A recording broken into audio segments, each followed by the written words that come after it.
Before we get into today's topic, I actually wanted to quickly revisit the Eastern State Penitentiary, because I actually found something kind of cool to mention. Go on. Go on. I'm frothing at the maw here! What? Frothing at the maw. You know, like from the Avatar? The Last Airbender? Yep. When that guy meets the Avatar, he's like, "Oh!" and passes out, frothing at his mouth.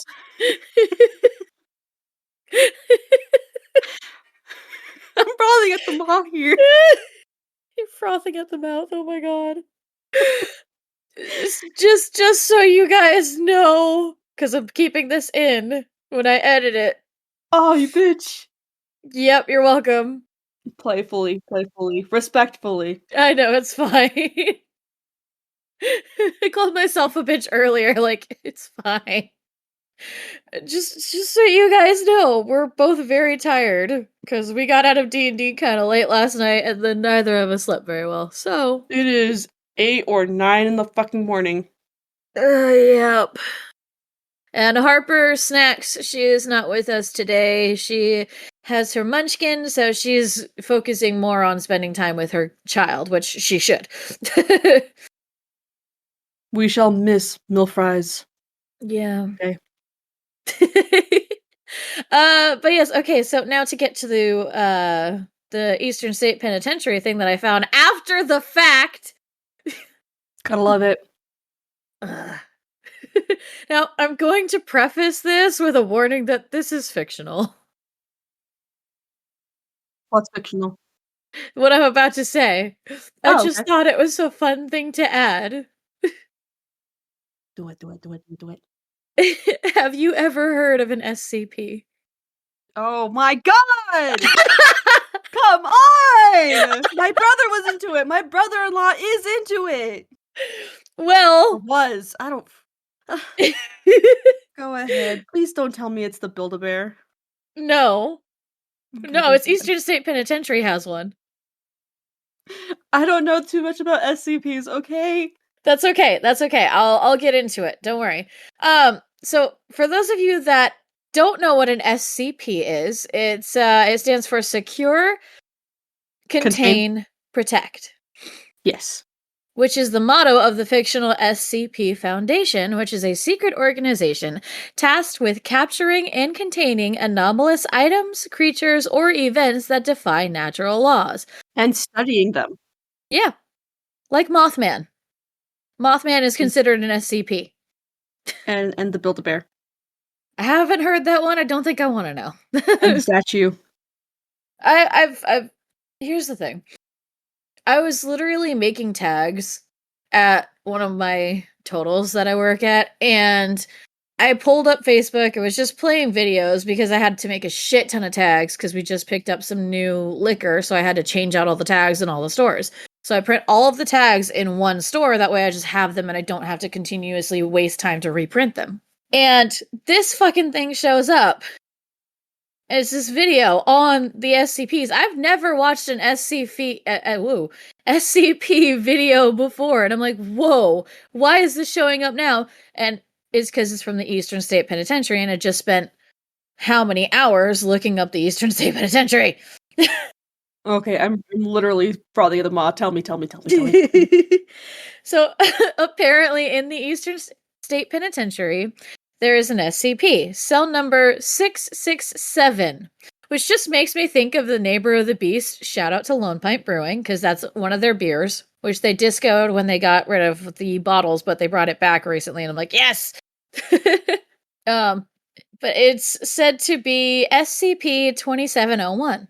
Samuel Descartes was the prison warden that confessed to placing the inmates into SCP-2701, one by one over a 3-month period, often forcing compliance through violence and starvation.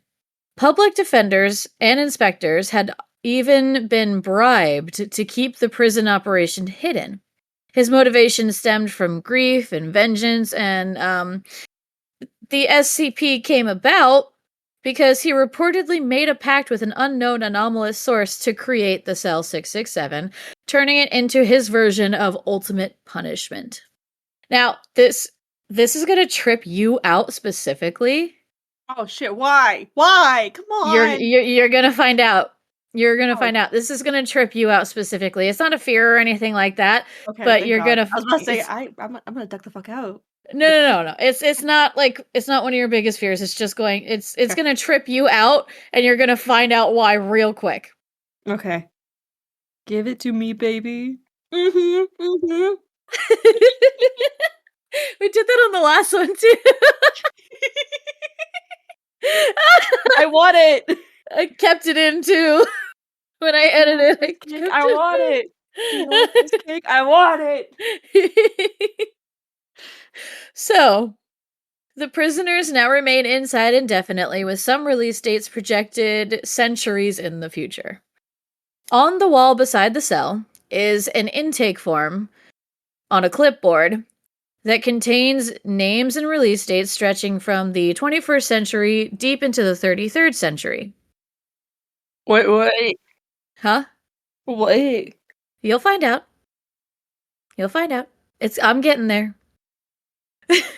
This SCP is known as True Solitary and was found around 1970, which is around the time Eastern State was abandoned.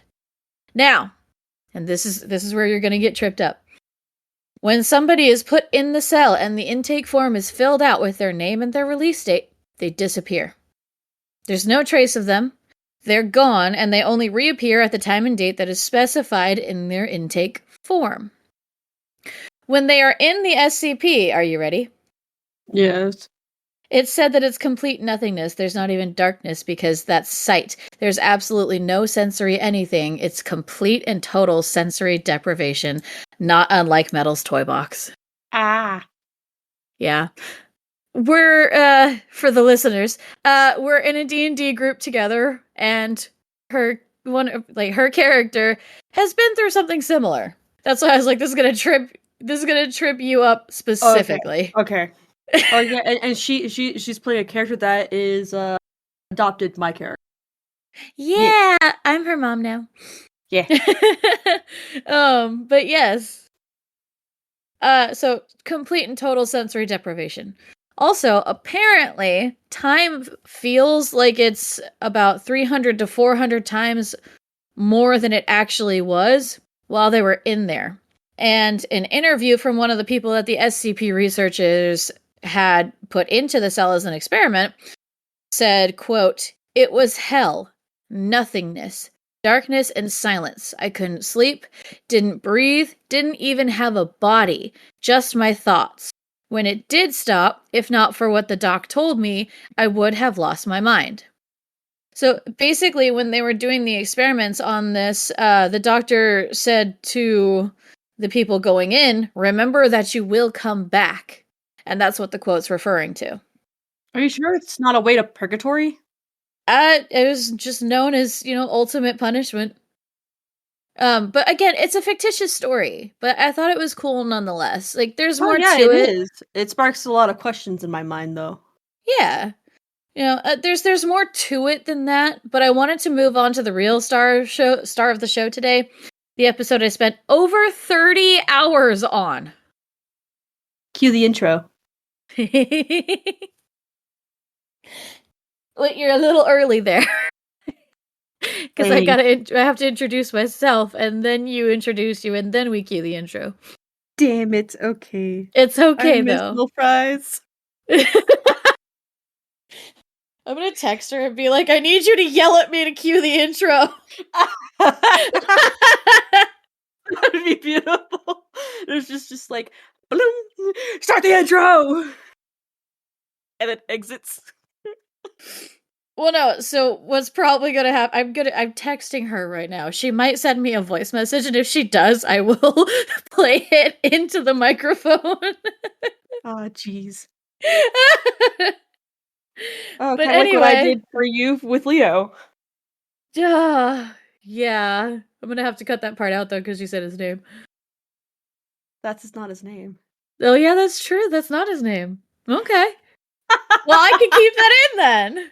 Ah, shit! I even told you to. I forgot.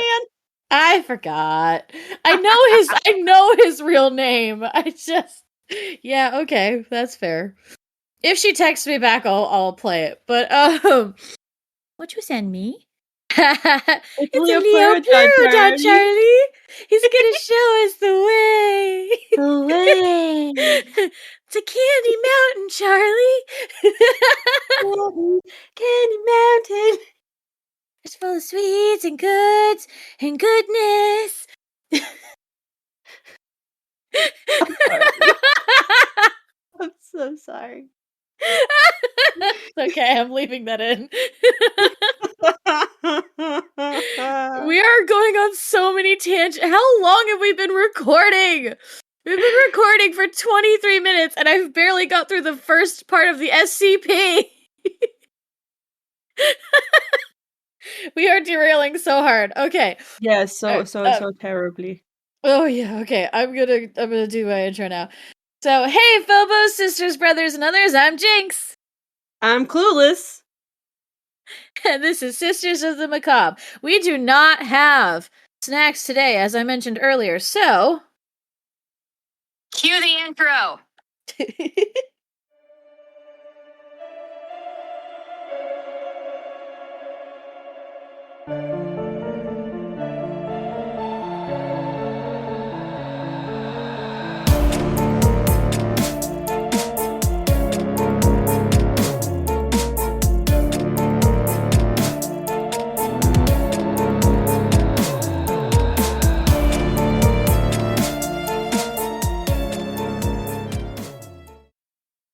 okay.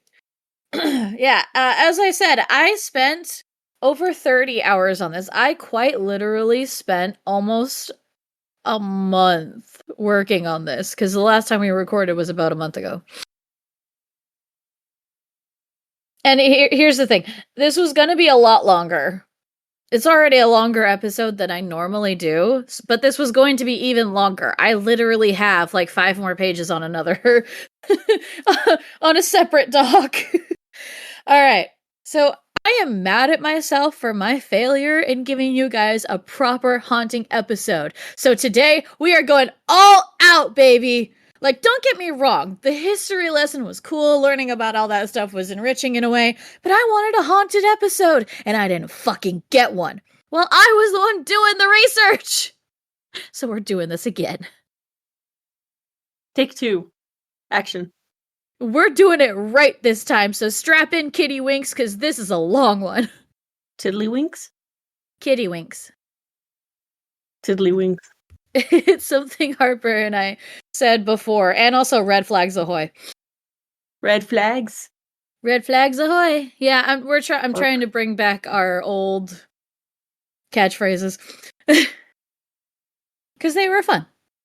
Normally, I'd spend a day or 2 on research, because I usually have enough to have a full episode. Plus, I'll go down a rabbit hole. You know? I say I only spent a day or 2 on it, or 7 or 8, 9 hours, but I have ADHD and hyperfocus, so any research I do, it just fucking goes. It's like 7 to 16 hours worth of straight research, but not this time. This is my redemption episode. I did over 2 weeks worth of research, which now it changed to a month because we weren't able to record, so I did a month's worth of research into several different places that I'm gonna share today. Because I want a fucking haunting episode. I deserve it. You deserve it. Everyone fucking deserves it. Stand on point, queen. This is kind of cool. This next thing that I found, it's not necessarily a haunting, but it is about ghost hunters. Because something cool that I found out is Charles Dickens, W.B. Yeats, Siegfried Sassoon, and Sir Arthur Conan Doyle were all ghost hunters. What? Yeah! That's beautiful. I know. They were members of the Ghost Club. Claiming to be the oldest society of its kind, the Ghost Club was formally founded in 1862, although its history dates back to informal gatherings of Cambridge University academics in the mid-1850s. Research suggests that ghostly encounters, clairvoyance, and exposing frauds working as mediums were all on the table. Dickens, for all his obvious spiritual inclinations, including dabbling in hypnosis, was also a healthy skeptical. So, there was a quote saying, "All such narratives must be received with the greatest..." Oh, bless you. Thank you. "All such narratives must be received with the greatest circumspection and sifted with the utmost care," which he wrote in an 1853 article about haunted houses. "Nothing in them is to be taken for granted, and every detail proved by direct and clear evidence before it can be received." That's another quote. Dickens died in 1870, and the Ghost Club later disbanded, although not for long. It was revived in 1882, and despite fluctuations in activity, the club endured and remains an active organization today. Oh, that's awesome. Isn't that insane? It is. I love it. When I found that out, I was like, "You're joking. There's no fucking way. You are joking." But yeah, so here you go. I thought that was such a cool thing to talk about. Just like at the beginning of a haunting episode, we're going to talk about ghost hunters that most of us probably didn't know were ghost hunters. Famous ghost hunters that aren't advertised as ghost hunters. Yeah, famous ghost hunters who aren't famous for being ghost hunters. I just thought that was so cool. I was like, okay, well, I have to add that. Because I like stupid fun facts. Hey, man. They're good. They are. They're fun. Okay. Are you ready to get into the spoops? I'm ready to get booped by spoops. All right. Today, I'm going to start with Hollow Creek Sanatorium. Cue the intro. We did that already. I know, I thought it'd be kind of funny. I'll keep it in if you want. No. I don't know. That's okay. This whole conversation can just stay in. It's fine. I'm new at this. That's okay. You've only this is our fifth, sixth episode? That's fine. Should know better by now. Dude, just be you, be stupid, be fun, do whatever you want. We're okay with it. I didn't know I was stupid. I didn't mean it like that. I know, I'm kidding. I'm joking with you a little bit. I was like, did I just really I'm tired. I know. I'm over here like, did I just fuck up? I didn't mean to I wasn't calling her No. stupid.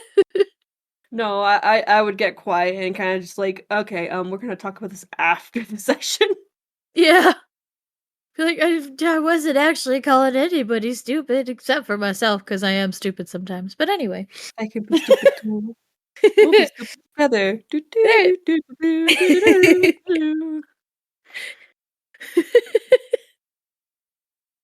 We should never be in the room alone together. No, we should never be alone in a room together. And echolalia echo. That's all it would just devolve into. We would just go reference after reference after reference, bouncing off of each other for hours. Brain rot. Who needs TikTok and YouTube and all the fucking algorithms when you have ADHD and ADHD friends? Yeah. Oh, oh my gosh. All right. Okay, we're talking about the Hollow Creek Sanatorium. Now, before we get into it, I'm just gonna say right away that this story is super convoluted, and I'm not entirely sure all of it's real. And you'll see why in a little bit. There's proof of this place existing. There's proof of the things that I'm gonna talk about. But it sounds so convoluted and so fucking out there that it's almost just too far-fetched to be believed. Like, there's physical proof. But there's also not. And it's talking about people that supposedly never existed. So take what I say with this story with a grain of salt. I thought it was interesting. I'm going to throw it out there. It is definitely a haunting story, but I don't know how much of it is fact and how much of this was made up. Because I feel like some of it had to have been made up. That's how ridiculous it is. It might all be 100% true. I don't know, but it sounds way too far-fetched for me to believe. So I figured I would let you guys decide. You're gonna find out why here in a couple minutes, but it's fucking weird. This story gives me chills, if that tells you anything. What? Yep. There's no dolls in it, right? No. Okay. I'm awake. I'm wide awake. I don't know where the yawn came from. I almost made a joke, but it disappeared, so. Good. Cast it from your mind. I cast ADHD forgetfulness. Oh, fuck, what was I doing? I'm sorry, I wasn't paying attention. What? What?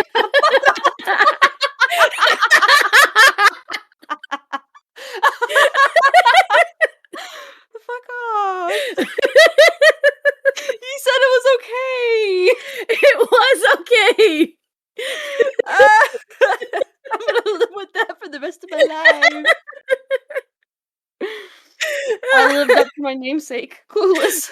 I was not paying attention. Do you want to tell that story? Do you want me to tell that story, or do you want to just cut that out? You could tell the story. Okay. So last night we're in D&D.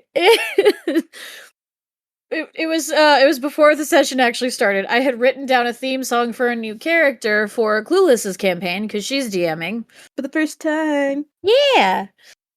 She's doing great. We already had our session 0 and it was a lot of fun. So She fell through the ceiling shouting, "What's your name?" now I'm just thinking of the guys on the rooftop. What's your name? Tony, what's your name? And then I forget what the other guy's name. Well, fuck you, Tony. Well, fuck you. That's all I can think of now. No, okay. Off the tangent. Back onto a different tangent. So, yeah, we were talking about like a theme song for our characters for Clueless's campaign because our other friends Act 1 just completed. So Clueless is doing one in the interim to allow the other DM to prepare. And I had written down the name and band of the song because I didn't want to forget it. Everybody was like, write it down, Jynx, before you forget it. And I'm like, okay, I got it. So I wrote it down. And I forgot that I had written it down because I have ADHD. I forget things immediately. I have the fucking attention span of a goldfish. Like, and so our DM was worried about me being too tired for the session. And I was like, wait, why do I have a name of a song and a band written on my notebook? And then she was like, no, you need to go to bed. I was like, no, I just have ADHD. Hold on, wait. And so Clueless also has ADHD. Unmedicated as well. Exactly. So DM, I was roped in. Hey, Clueless. You gonna weigh in on this? Moment of silence. I was not paying attention. She proved my point without even realizing it. The entire group bust up laughing. It was perfect. So that's why we just laughed so hard at that, because it just happened less than 12 hours ago. Sometimes I can do two things at once, but yesterday just wasn't the day. It's okay. I'm not mad. I still think that was the funniest thing ever. You couldn't have written that better. It was literally perfect. You proved my point without even meaning to. Without even trying. You didn't even know what you were talking about at that moment. I knew exactly what I was talking about in the moment, okay? I had no idea what the fuck was going on. Okay, I wasn't fair, paying attention. fair. You didn't know the question. But your answer was the perfect fucking answer. And it proved my point. God, we're so tired. And you can tell we're tired because we're going off on 20,000 tangents. We've been recording for 41 minutes now, and I haven't even gotten to the actual description of the Hollow Creek Sanatorium. I'm only 2 pages in to my research. That's how you know we're tired. Usually I jukebox when I'm tired as fuck. Fair enough. Okay. So, Hollow Creek Sanatorium, take 3. Marker. Playback. All right. Built in the late 1800s as a tuberculosis sanatorium, it was later converted into a psychiatric hospital where many patients endured experimental and harsh treatments, which is unfortunately par for the course. Especially around these times, this was so common, and I hate that. Treatments included, but were not limited to, electroconvulsive therapy or shock therapy, Yeah, no. That's a no for me, dog.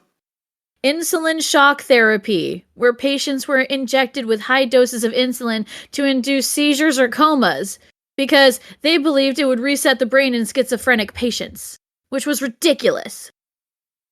I think we all know where they are now. Yeah.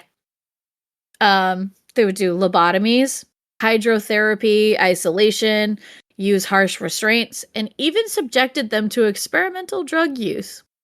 I mean, back then, antipsychotics and sedatives weren't that great, and they really weren't regulated either. So, again, par for the course. Around the 1800s, this was very fucking common. That's not good, though.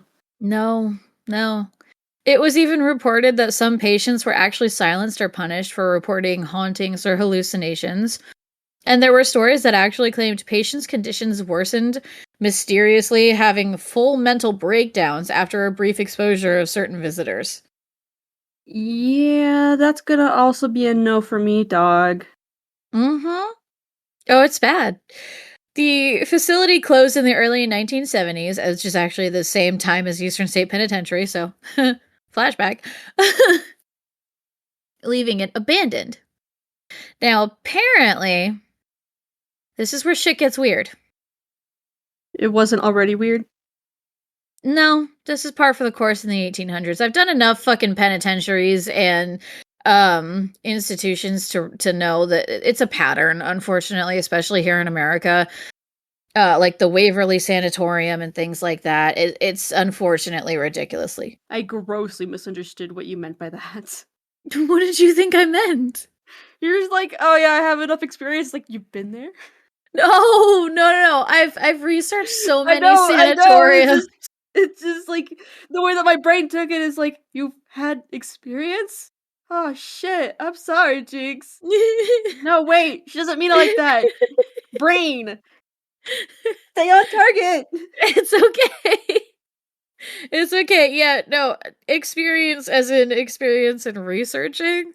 Because, I mean, I've done the Waverly Sanatorium. I've done, obviously the Hollow Creek Sanatorium, Eastern State Penitentiary, and everything else. And when you really look at, like, the 1800s, you can kind of see, it's history, not history repeating itself, but it is a pattern for that time. If that makes sense. Yeah. So I'm like, I don't like to say that I'm used to it, but I am, only because the It's research. not a shock. Yeah. It's surprising, but it's not a shock anymore. Yeah. No pun intended. God damn it. I feel terrible. I'm about to make a killing in the shock market. Sorry. Oh my god. No. That's not my joke. Why? Hold on. Why? Hold on. Hold on. That's not my joke. Are you sure it came out of your face hole? It's Harper's. Snaxx made the joke first, and it was during a video game because we were doing Final Fantasy X. But it came out of your face hole. I know it came out of my face hole. Okay, I have ADHD. I don't have a filter. So you're just a recording studio now. I guess so. Yeah, you know what that tracks. With Same. ADHD, yes, it does. No, okay, so the joke, the story behind the joke, it was not that dark. I just made it that dark. Was I was watching her restart Final Fantasy X, and it was Lulu's turn, and the first thing that comes up is a water flood, and you have to use thunder to kill it, and that's part of the tutorial for Lulu and learning her magic and how to use it. And she said, I'm about to make a killing in the shock market, and then she cast thunder on the water flan, and that's where the joke came from. I just turned it dark. Jesus, that was dark. I made it very fucking dark. Holy shit. Wait, was it you that started it or me? Oh, What? shit. Started what? Because I said shocking. And that Uh, got you going. Yeah. It's my fault. Oh my god. It's nobody's fault. We can blame it on the Do not absolve me ADHD. of blame. We can blame it on the ADHD. Blame it on the alcohol. Blame it on the alcohol. If only there's no alcohol in my system right now. This is 100% tired me. Hey, there is that one medical condition that, like, I don't know, like, turns water into alcohol or something, or, like, sugary drinks into alcohol in your body. Really? I think so. Huh. I wouldn't. It would suck if you had it, or if I had it. Jesus. Yeah, because, like, that means that those liquids would have to stay in your body long enough to ferment. No, it's a rare condition, I think. Mm. It's just like, yeah, like any liquids that your body gets, it turns into alcohol in your system. Same day Great. delivery.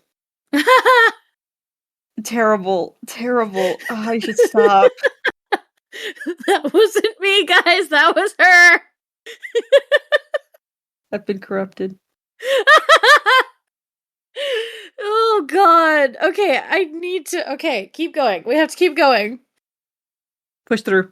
How long are we into record? We're 49 minutes in. Oh my god. All right. Here we go. Don't Here look we at go. the time. I know. Time is but a construct at this point now.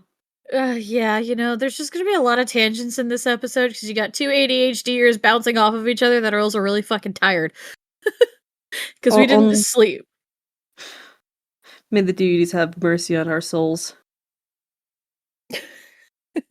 I'm not gonna say what I just felt. Anyway, Do it. no, Do nope, it. Do nope. it. I'm moving Do it. on. Do I'm it. moving Coward! on. Do it!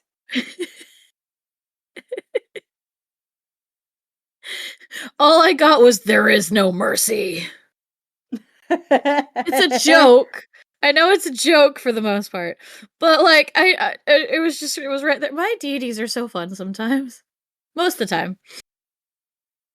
I'm on a slow communication with mine. Yeah,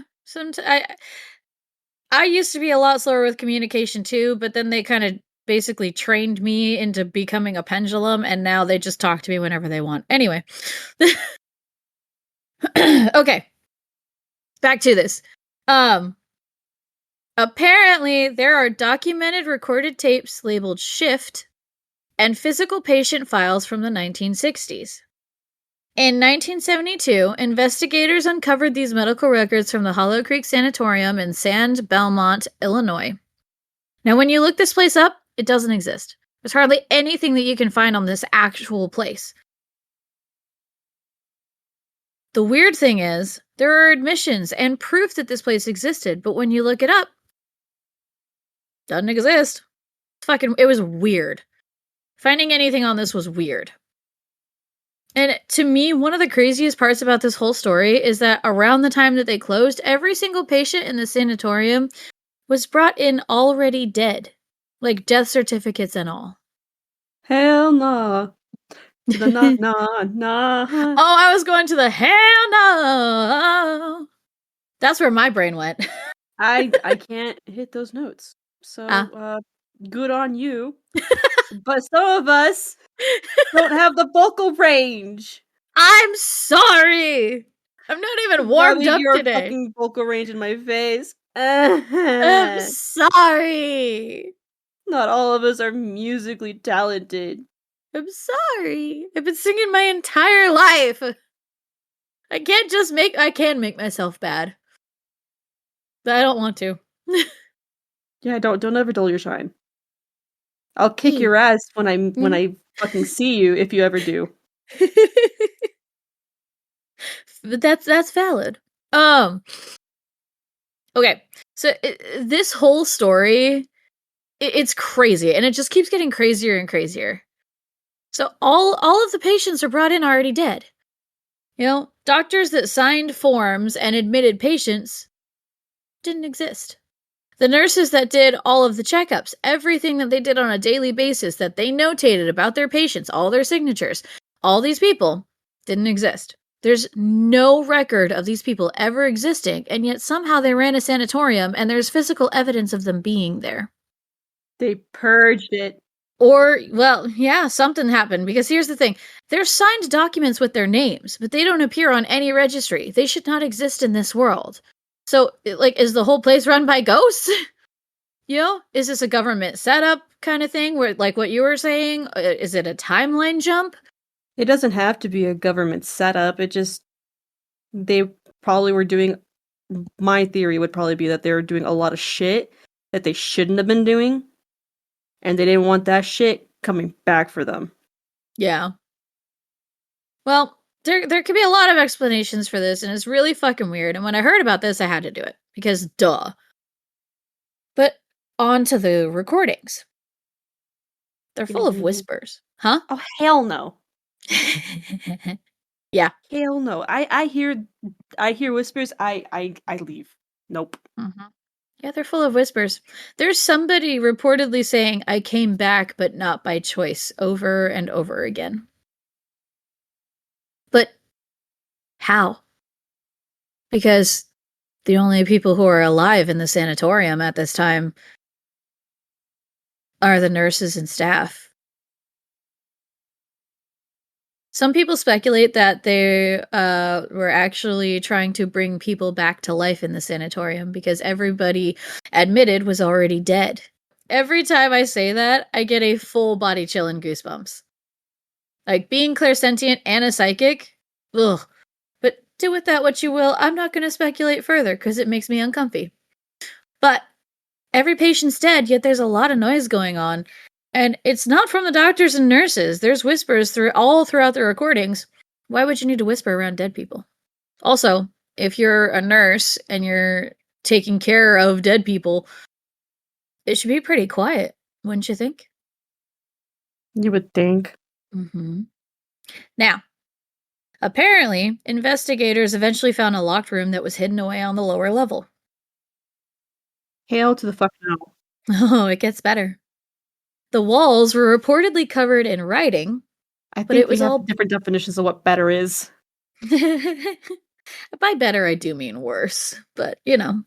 Yeah, you see, there we go. There we go. Different definitions. Yeah, see, the walls were reportedly covered in writing, but it was all backwards. It was a mirrored script. I do that with my left hand.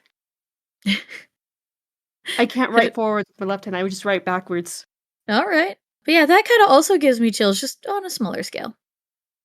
And in that same room, there was a hospital bed. You know, it's an abandoned sanatorium, so there's hospital beds everywhere. But on this particular one, there were restraints, like we talked about earlier. But they were fucking mangled.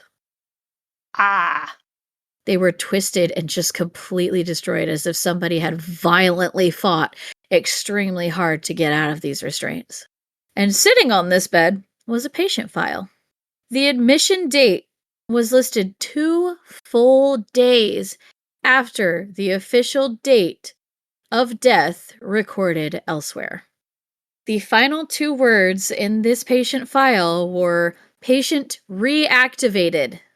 Fuck that shit. No, thank you. And under observation notes, it read, "no human consciousness." I don't like that at all. I don't either. Why you do this to me? You don't want the answer to that. Anyway. You're I a did it to sadist, I me. get it. Huh? I get it, you're a sadist. A little bit. But I also did it to myself first. So I mean, I'm the one who had to go through all this. You're getting the cliff notes. Yeah. But So- you signed up for you. No, I signed I up for you too. didn't. I signed up for you too. You signed up for me. Harper signed up for me. I didn't sign up for me. I didn't ask to be born. I didn't Me ask to be neither. traumatized. I didn't ask for anything in my life to happen the way it did. Fair enough. Fair enough.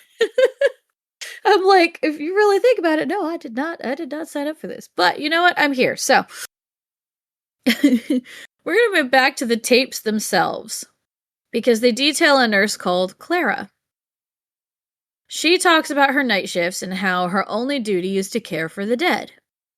She detailed how patients were coming in cold, already dead, putting ID tags on them after ensuring that they had passed, and she would even detail administering sedatives to these deceased bodies.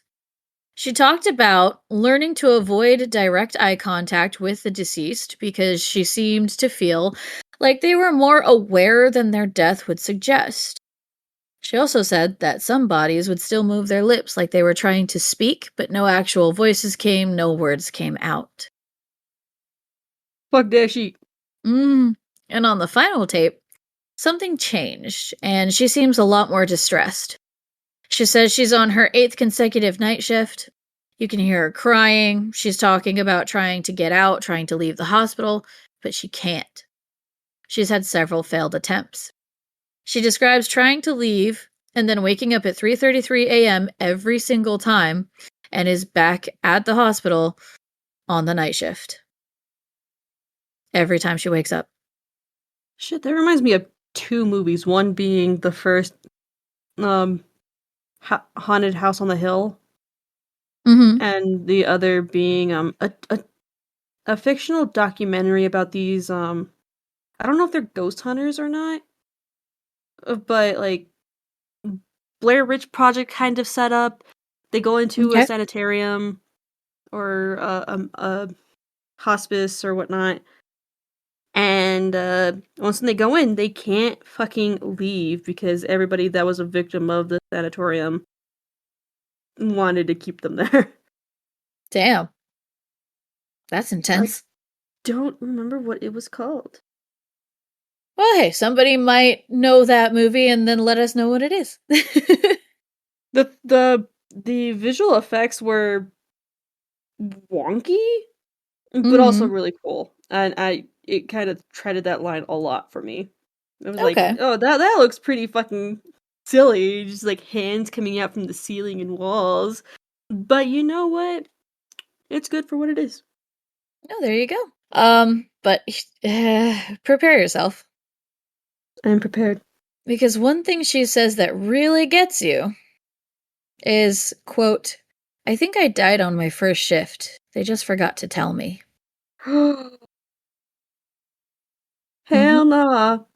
Nah, nah, nah. Another weird thing is there's no official employment record of Clara. She doesn't exist in any kind of employment documentation, but her signature appears on multiple of their postpartum patient files. It's a cover-up. Something. Because this place seemed like it seemed like it was towing the line between life and death, and that line had just almost dissipated into nothingness. Now, there's more to the story. But wait, there's more. Try flex tape now. No. In 1973, renovations began on the sanatorium, and other tapes were found that were labeled maintenance. The building's caretaker, Daniel Grover, is the only voice on these recordings.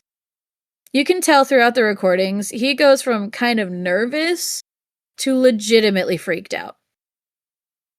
He mentioned that he's hearing voices in empty rooms, hearing phrases like, "wake us up," and "it's dark here." He also reported shadowy figures moving down the corridors, which was mentioned several times. And to him, it seemed that they were moving with purpose, so like they knew where they were going. Now, he actually spoke of Clara. He said more than once that he saw a nurse from previous recordings. Oh, got chills. Oh my god. She Fuck never that shit. interacted with it, huh? Fuck that shit. Yeah, it's rough.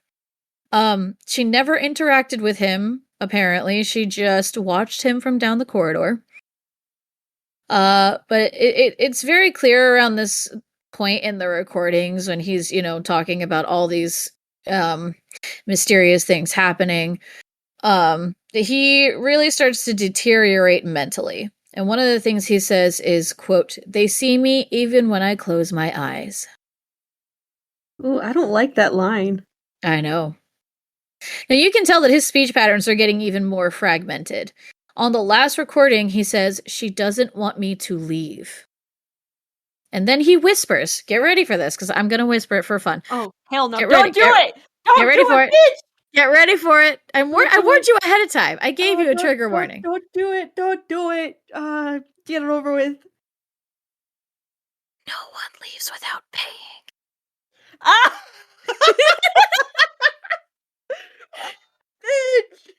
Bitch! Yeah, it's a quote. He whispers into the recording, "No one leaves without paying." Oh god, that's terrible. Well, that's the last thing that's said, because after that, all you can hear is retreating footsteps. His uniform was found folded neatly on a stretcher, and on top of that was one of the hospital's name tags that they put on the dead bodies. The tag read Daniel Grover, and the admission date read Eternal Shift. You freaked Repeat that out? last part? Oh, the tag read Daniel Grover, and the admission date read Eternal Shift. I don't like that at all. I hope you know Yeah. this. I hope you hear it in my voice. I hate every second of that. Yeah, I hear it. I got chills through that so much and so often just from researching it, because I do you see now why I was saying that it just seems almost too far-fetched to be real? Yeah. Sounds like it should be a movie. Exactly. But it's not. It's an actual fucking place, and there's I recordings, need to get and on there's... that. Huh? I wanna see it. I wanna see that movie. I don't. Dude, you wouldn't be surprised by anything. Oh, that's true. I'm like, I already know the story. Plot twist, I was Clara all along. I'm kidding. Don't you dare. I'm sorry. How dare you put that thought in my mind? I'm so sorry. I just fucked with your ADHD so hard. I'm so sorry. Yes! God! Bye! My Okay. ADHD is ADHDing. Huh? My ADHD is ADHDing. Mm-hmm. I'm tempted to text Snaxx and be like, "You're gonna be so happy you're not a part of this, because our ADHD is bouncing off of each other so bad right now." Yeah, it's working overtime for us.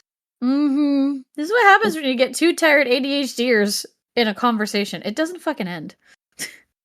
Which I'm not complaining. Like, this is fun. So, prepare yourself for this next one.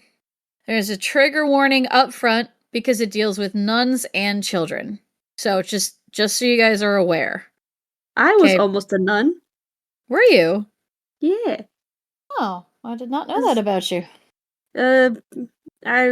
My mom teaches at, or taught at, a Catholic church, and I was going through my Mary was like, "You would make a good nun," and she said that, and she was telling me like if I ever want to, then like I could totally do it, which I thought was fucking hilarious because she said, or according to my mom and my sister, she called my older sister a godless heathen. Wow, okay. That's severely fucked. It's not exactly what she said, but basically she did not look well upon my sister. That's right. I had an ex-boyfriend who told me that when the rapture came, he'd miss me because I'd be staying. Isn't gloating no good in the Bible? Mm-hmm. Oh, no, dude, this dude was a fucking hypocrite. Like, he was a shit person. Oh, you should have told him, well, I got news for you, buddy. You're probably not going to miss me because you're going to stay here too.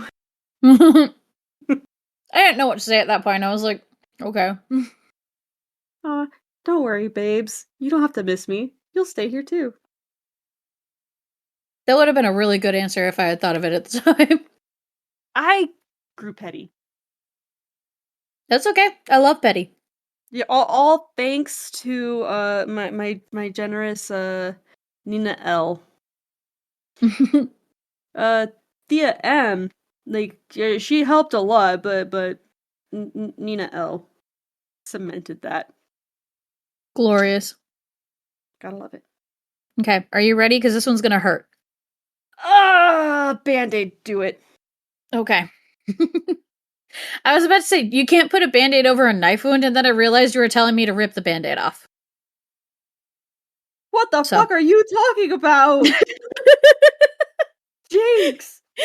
Jynx! Jynx! I have a lot of trauma. Jynx! What the fuck is happening?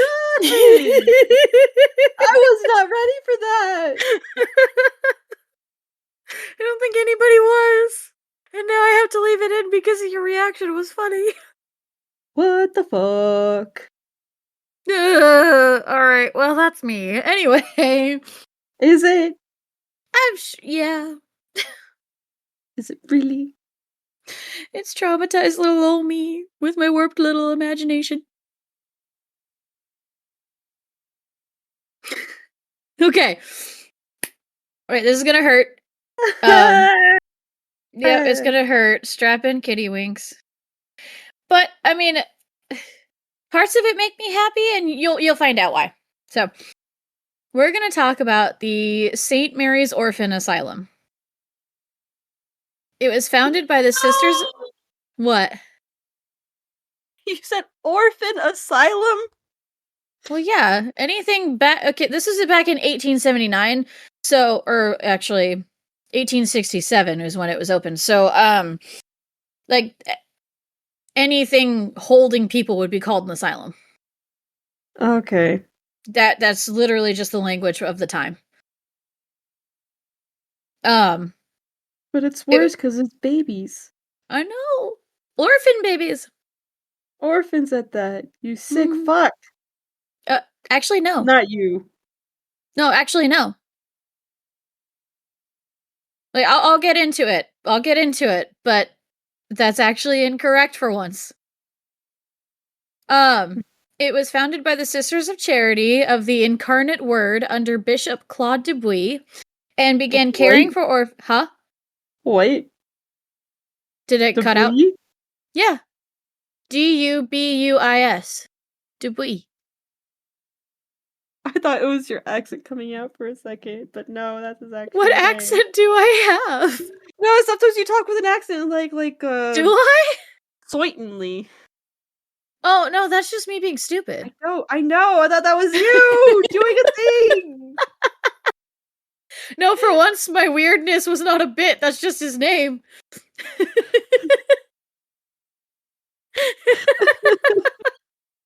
All right, I see what you mean.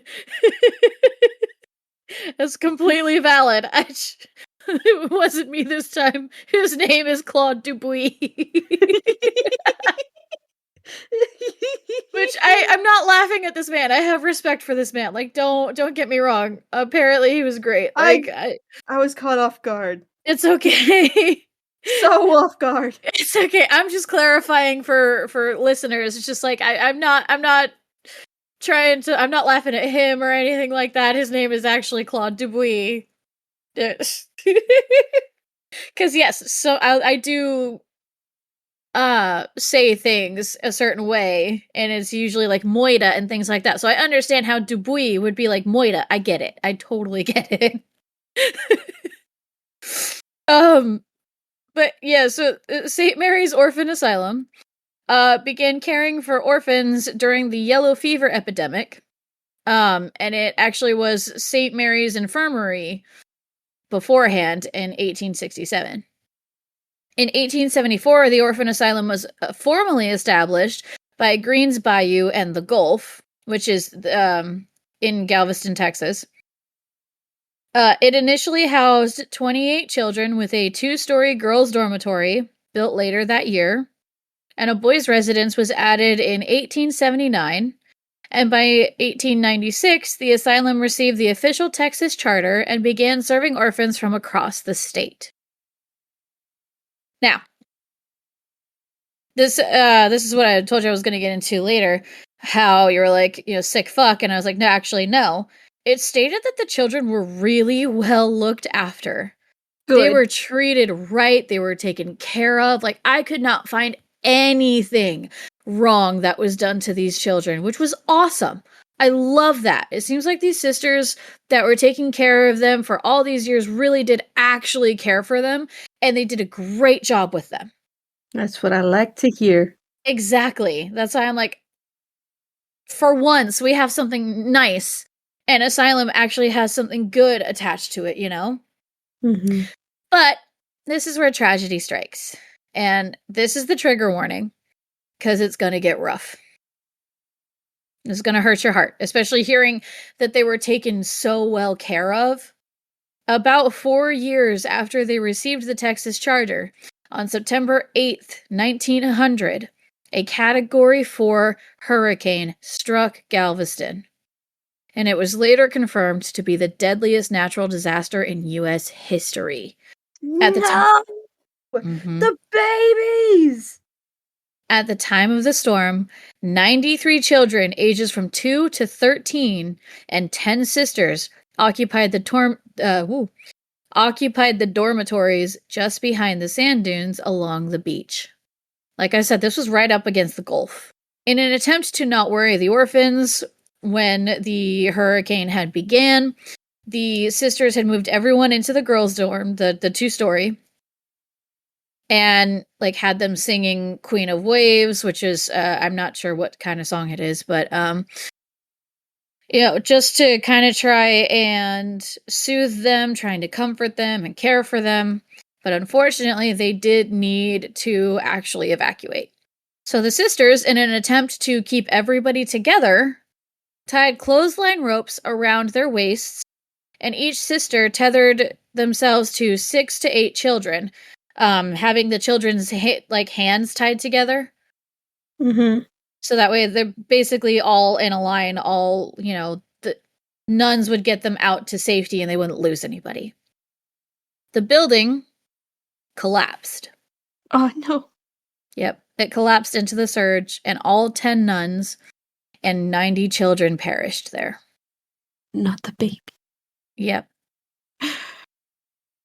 All the bodies were found floating face down and tied together.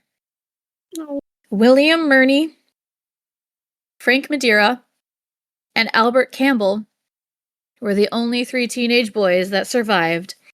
They were later found clinging to a tree by the shore. So out of 103 people, only 3 survived. In 1994, a Texas historical marker was placed by the original site, which is on 69th Street and Seawall Boulevard. So Snaxx and I have passed by this multiple times on our way to the beach.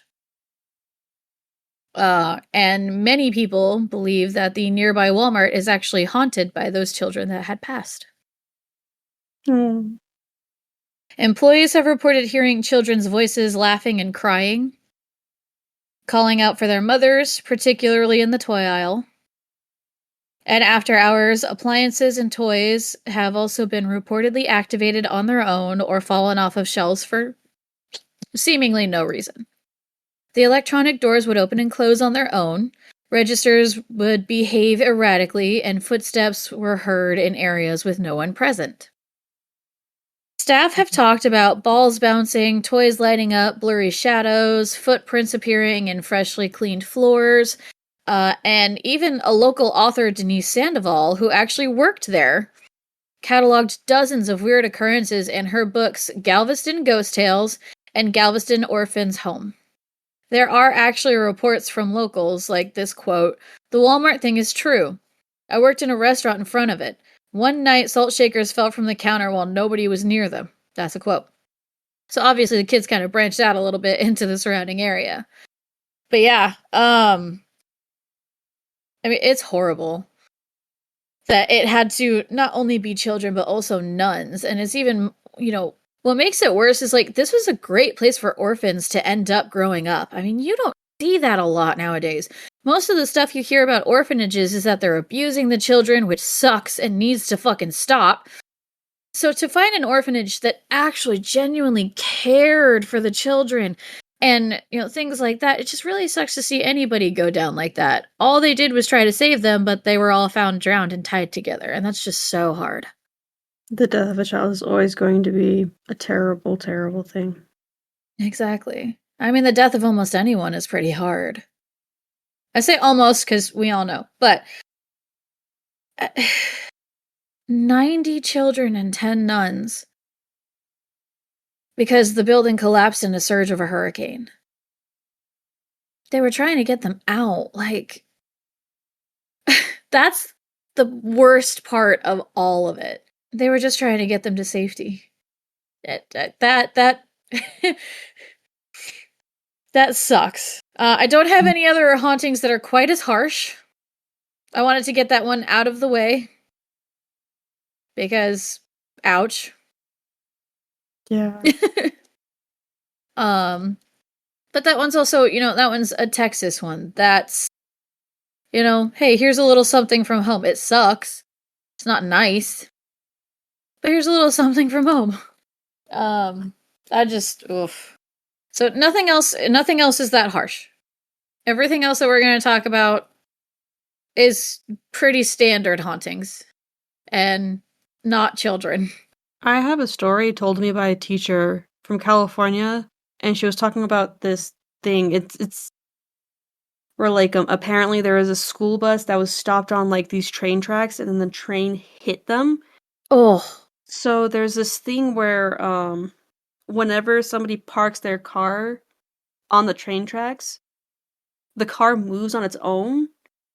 And supposedly, if you got out of the car and looked, you would see little kids' handprints.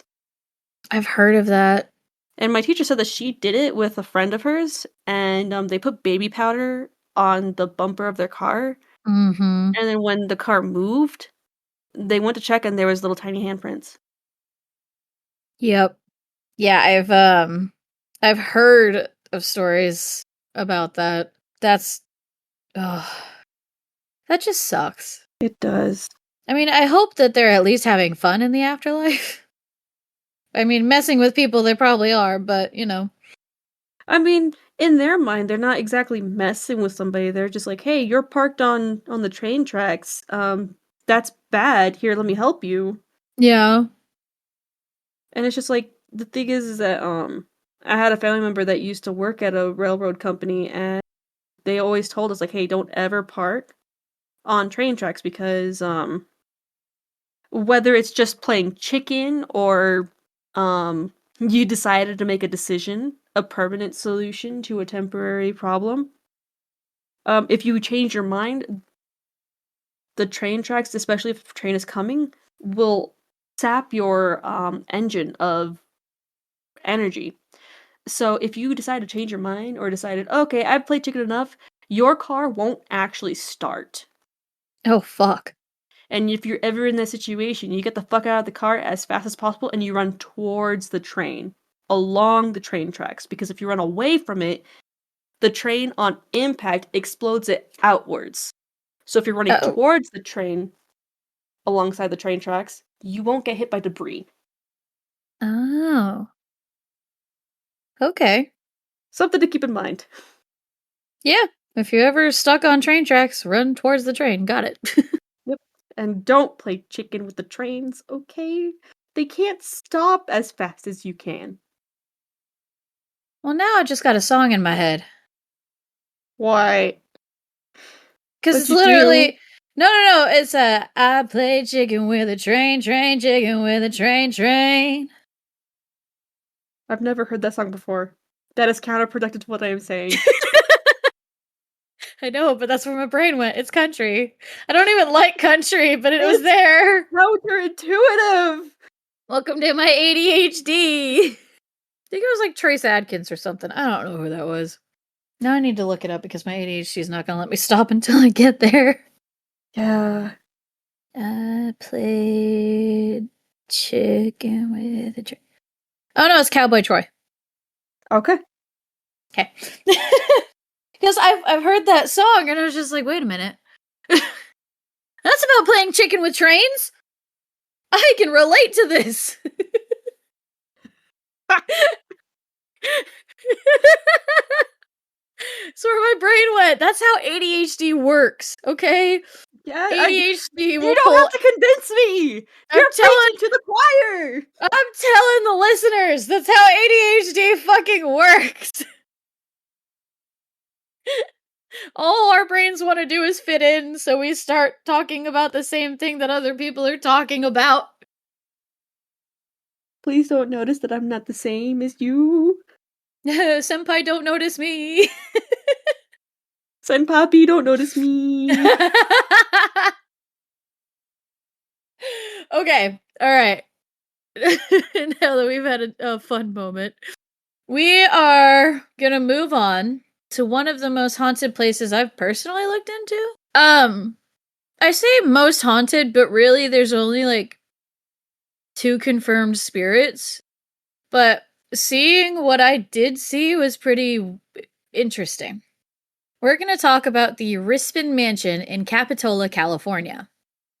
Now, this place is not open for investigation. Like, at all.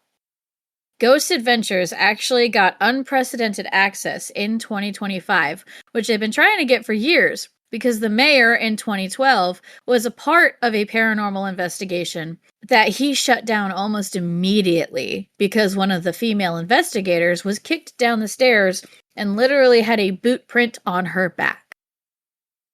Hell no. To the nah. Yeah. The mayor saw this and decided it was too dangerous for anyone to be in there. Now, I watched the episode twice. And it was really interesting because the first time they go in there, they catch a man's voice and he tells them exactly who he is. Henry Allen Rispin. Now, he started with, I'm the devil. And I'm like, Henry, get some new fucking material. Everybody says that. When 99.99999% of hauntings aren't even demon-related. It's just somebody who's pissed off and learned how to use their freaking energy. Yeah, checks out. That's one thing that really bothers me about, like, Ghost Adventures is just like, oh yeah, they can talk to us intelligently. Yeah, it's a fucking person, dude. What did you expect? Could you imagine if the fucking entity that you're talking to speaks Latin or some shit like that? Oh my god, he'd think it was a demon right away. Would you be wrong? Yes! Here's the thing. Like, Zach, and I don't know this man personally. I can't say anything, okay? I don't know anything about his true character or anything like that.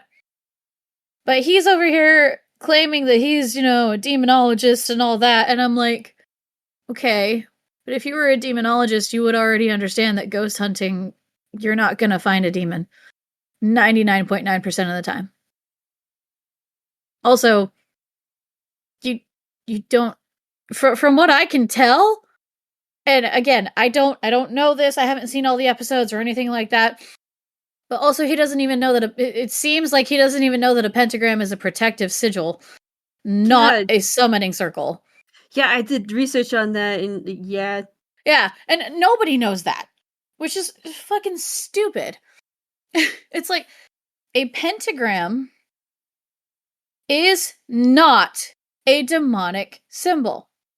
It is a symbol that is used for protection and pulling in those protective energies from all different directions and all different fucking elements. You are pulling in all of that, and the circle around the star represents the protection around the area that you want it to protect. Like if you make salt water and draw a pentagram on your windows, your whole freaking place is going to be protected. That's a really easy ward. Coming from a witch. But, you know... Witch! Don't burn me, please. I know it'll only hurt for like 45 seconds before the nerve endings, stop working because they're fried, but I still don't want to be burned. I don't think that would feel very good. No, it don't. I burned my finger once and that was enough. Point is, it seems, and this is not just on Ghost Adventures, this is on, like, I watched a lot of BuzzFeed Unsolved things. They had, Shane, I think his name is Shane, the taller guy, and he was laying in a pentagram. And he's like, oh yeah, demons, come eat my heart out. And I'm like, they literally can't. You're in a protective circle. Yes, like, that's not how protective circles work. That's not how it works. Also, there's no demon there anyway. Spirits are gonna tell you that, and you're just gonna believe it? When every fucking spirit out there tells you that, oh yeah, I'm the demon, I'm the devil, I'm Lucifer, I'm la la la la la. It's just like, no, you're fucking not.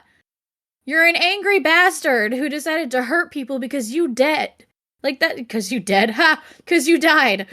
Like, what? I get it. I get you're angry. And I know you stuck around probably because you didn't want to move on because you already knew that you were a shit person and you didn't want to go to hell, so you stuck here. So that way, or whatever religion you believed in, because there's every different version of hell, we get it. There's different versions. It's okay. But like, ghost hunting, you're not gonna find a demon 99.9% of the time. That bothers me so much that people just take these ghosts by their word. They're people. They can lie. And even if it was a demon, would they really tell you? Depends on the demon. But again... No, I mean, like, if they're on this plane and they're fucking around, are they really going to tell you exactly who they are? They're not going to tell you... No, they're not going to give you their name because they learned that the hard way. Yeah. But yeah, it's so dumb. But anyway, back off. We'll get off of that tangent. Sorry. It was my fault, but I had to add that in. It's just like pentagrams are not demonic symbols. They're witchy symbols. Well, it's not just a witch. It's just a protective symbol. It doesn't have to be a witch's symbol. It's literally just a protective symbol. As in, like, it's more like magic based rather than demonic based. It was just misappropriated one time. But one time is all you fucking need. Because if you put enough fear into something, the entire world goes ballistic. Yep. Fucking dumb. Anyway. And honestly, I don't take stock in, like, especially when it comes to, like, the Salem witch trials. Like, you could get thrown for any fucking reason. For being too young. That was a legit reason why a little girl was put at the fucking stake. For being too young. She stole somebody's youth. And another one, being too old. There must be black magic that they're using for them to live this fucking long. And basically telling the person, yeah, you should fucking die. Ridiculous. That's so fucking sad. And then one, for having too many kids. They stole my kids! That was the defense. They stole my kids. And another one, they don't have kids. They gave me their children. And now I'm raising witch children. Well, I mean, there were people burned at the stake because some fucking teenage girl decided that she didn't like somebody. And this was in Salem. This happened a lot. The same fucking family accused a lot of other women of being witches because they didn't like the competition. Yeah. Fucking sex. I hate every second of that. I hate people. That's the thing. It's like, I like persons. I like my phobos. I like my family. I like my friends. I don't like mass hysteria. No. And the thing is it's so fucking easy to get us into a mass hysteria. Because we as a society don't ever want to look beyond what somebody fucking says and actually look into it. I could say the sky is red and half the fucking people would believe me. No, you have to have a following for that. You'd be surprised. Yes. Yeah. You'd be surprised. I could go around saying that the sky is red, and the only reason that we see it as blue is because there is a chip implanted in us when we were children, like the day that we're born. Don't say that. Don't fucking don't Oh, even sorry. encourage that shit. Okay, don't even. Okay, you're starting to put like logic and like conspiracy theories in that. Okay, yeah, point made. Point made. Stop. But here's the thing. That's a literal book. It's different because I put my own spin on it, but Feed is a book and a fucking series on Prime Video too, where everybody has a chip implanted in their brains. They can see, they can surf the internet and do all kinds of shit with their mind. It's dumb, but it could very well have been a thing. You never know. And that's we have flat earthers and anti-vaxxers now. Oh, we've had those for a very long time. Yeah, I should have known. Did you know that apparently Raggedy Ann, or I might be wrong, but I had heard and I had done light research once on it, and it kind of stuck with me. Mm-hmm. Don't know why. Raggedy Ann was propaganda for going against the influenza shot. Really? It was really fucking weird, and it was a show. Mm-hmm. Like oh yeah, here it is. Yeah, Raggedy Doll. Huh? Yeah, go ahead. You yeah. have it in front of you. Yeah, I looked it up. Sorry. No, you're good. If you ever think that like something I'm saying is shoddy, is like maybe time has eroded my memory. No, and it's not even that I thought it was shoddy. It was just something I kind of wanted to look at. I trust you. I know you're not going to lie to me on purpose.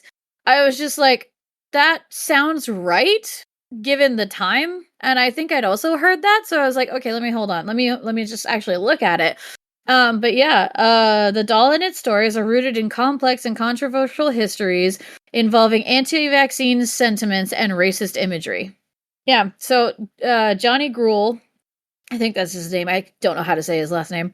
Likely did not set out to create a political propaganda. The character became entangled in political messaging and reflected on prejudices of his time. According to a widely circulated story, he designed the floppy rag doll to represent his daughter Marcella, who supposedly became ill and died after receiving a smallpox vaccination.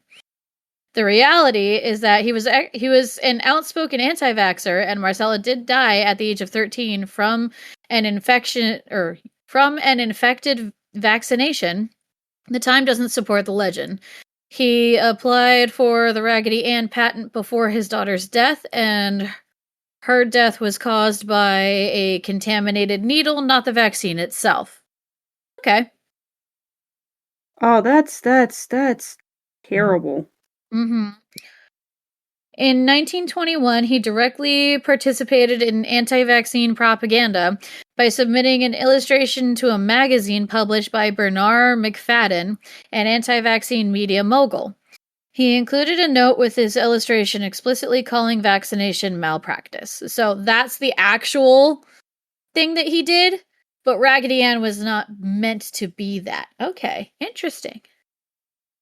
Sorry. No, it's good. It's good.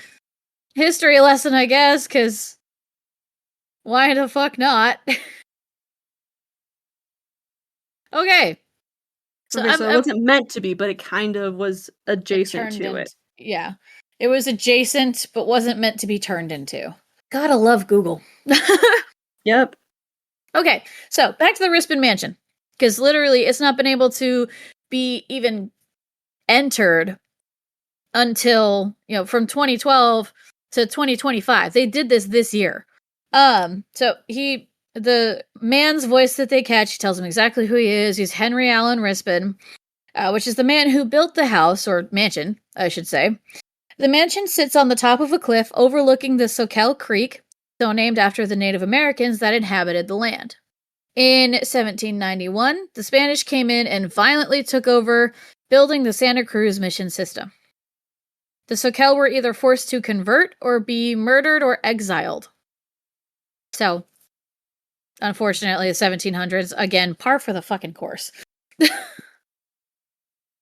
Hysteria is so easy to cultivate. It really is.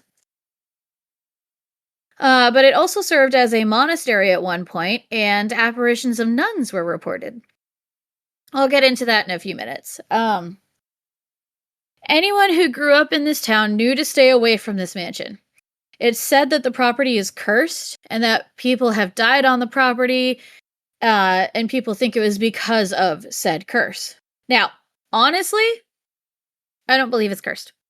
I believe it's haunted, but not cursed. Henry Allen Rispin was a rich oil investor and real estate developer. He finished building the mansion in 1923. He wanted it to become the centerpiece of a world-class resort. And, this place is beautiful. It's also ginormous.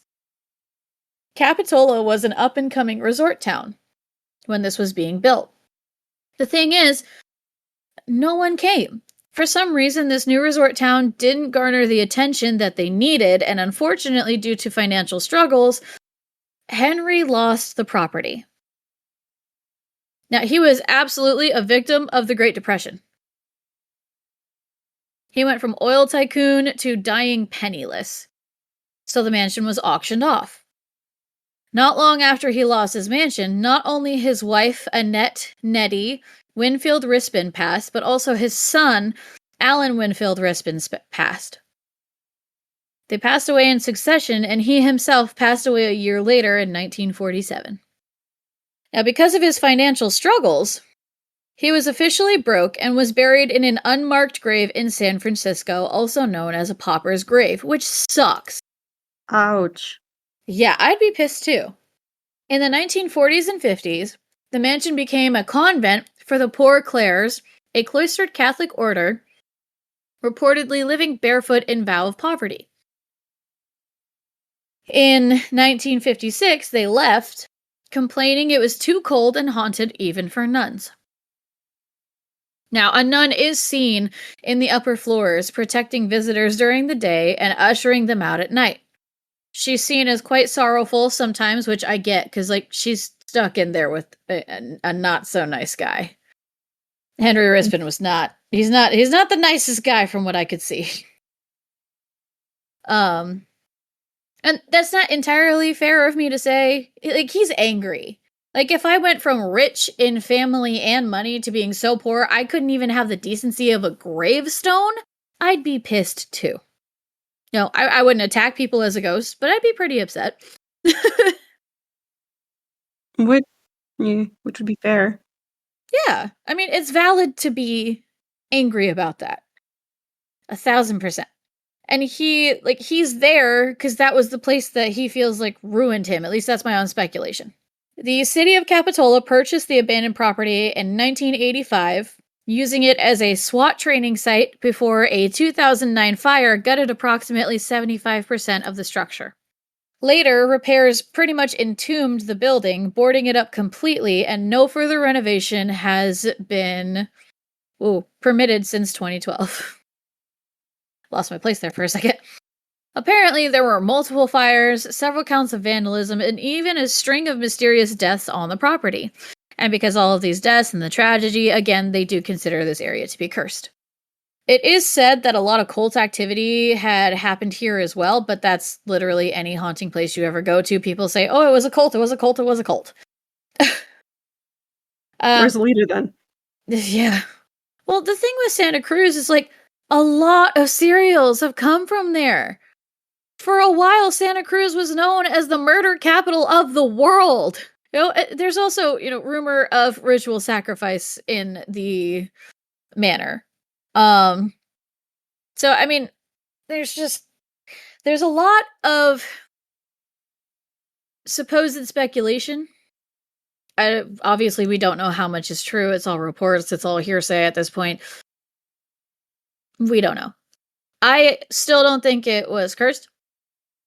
There is an actual ritual circle in there, and it has a bunch of circles for people to be able to stand in and actually do a ritual in. So, I mean, there is an actual ritual space, but was that put in there for fun, or was that put in there because it's actually being used? I'm like, I believe in ghosts. I speak to ghosts every day.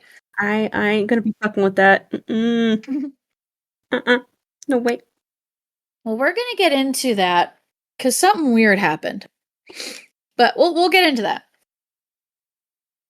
So the first time Zach and his team go in, they go with a local paranormal author named Aubrey Graves.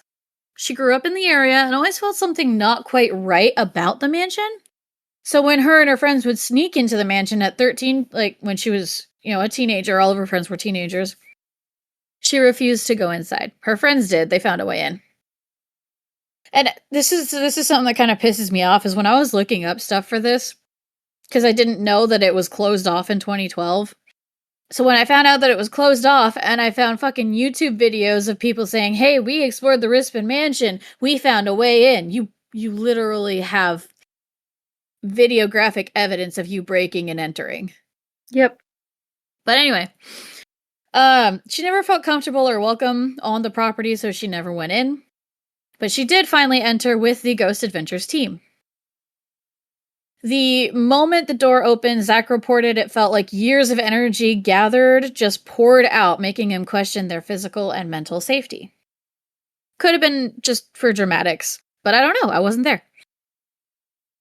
I'm glad I wasn't there. Yeah, right?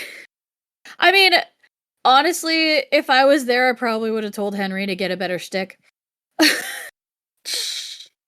Dude, I watched this episode fucking twice. Okay? Very first thing he says is, I'm the devil. Get a new fucking shtick, bro. Everybody says that, and not everybody can be the devil. A different turn of phrase for that, because I can imagine this guy getting an actual stick and beating you over the head with it, or just like bonk, bonk, bonk. Do you like my new shtick? Well, we're gonna get into something like that. Hang on.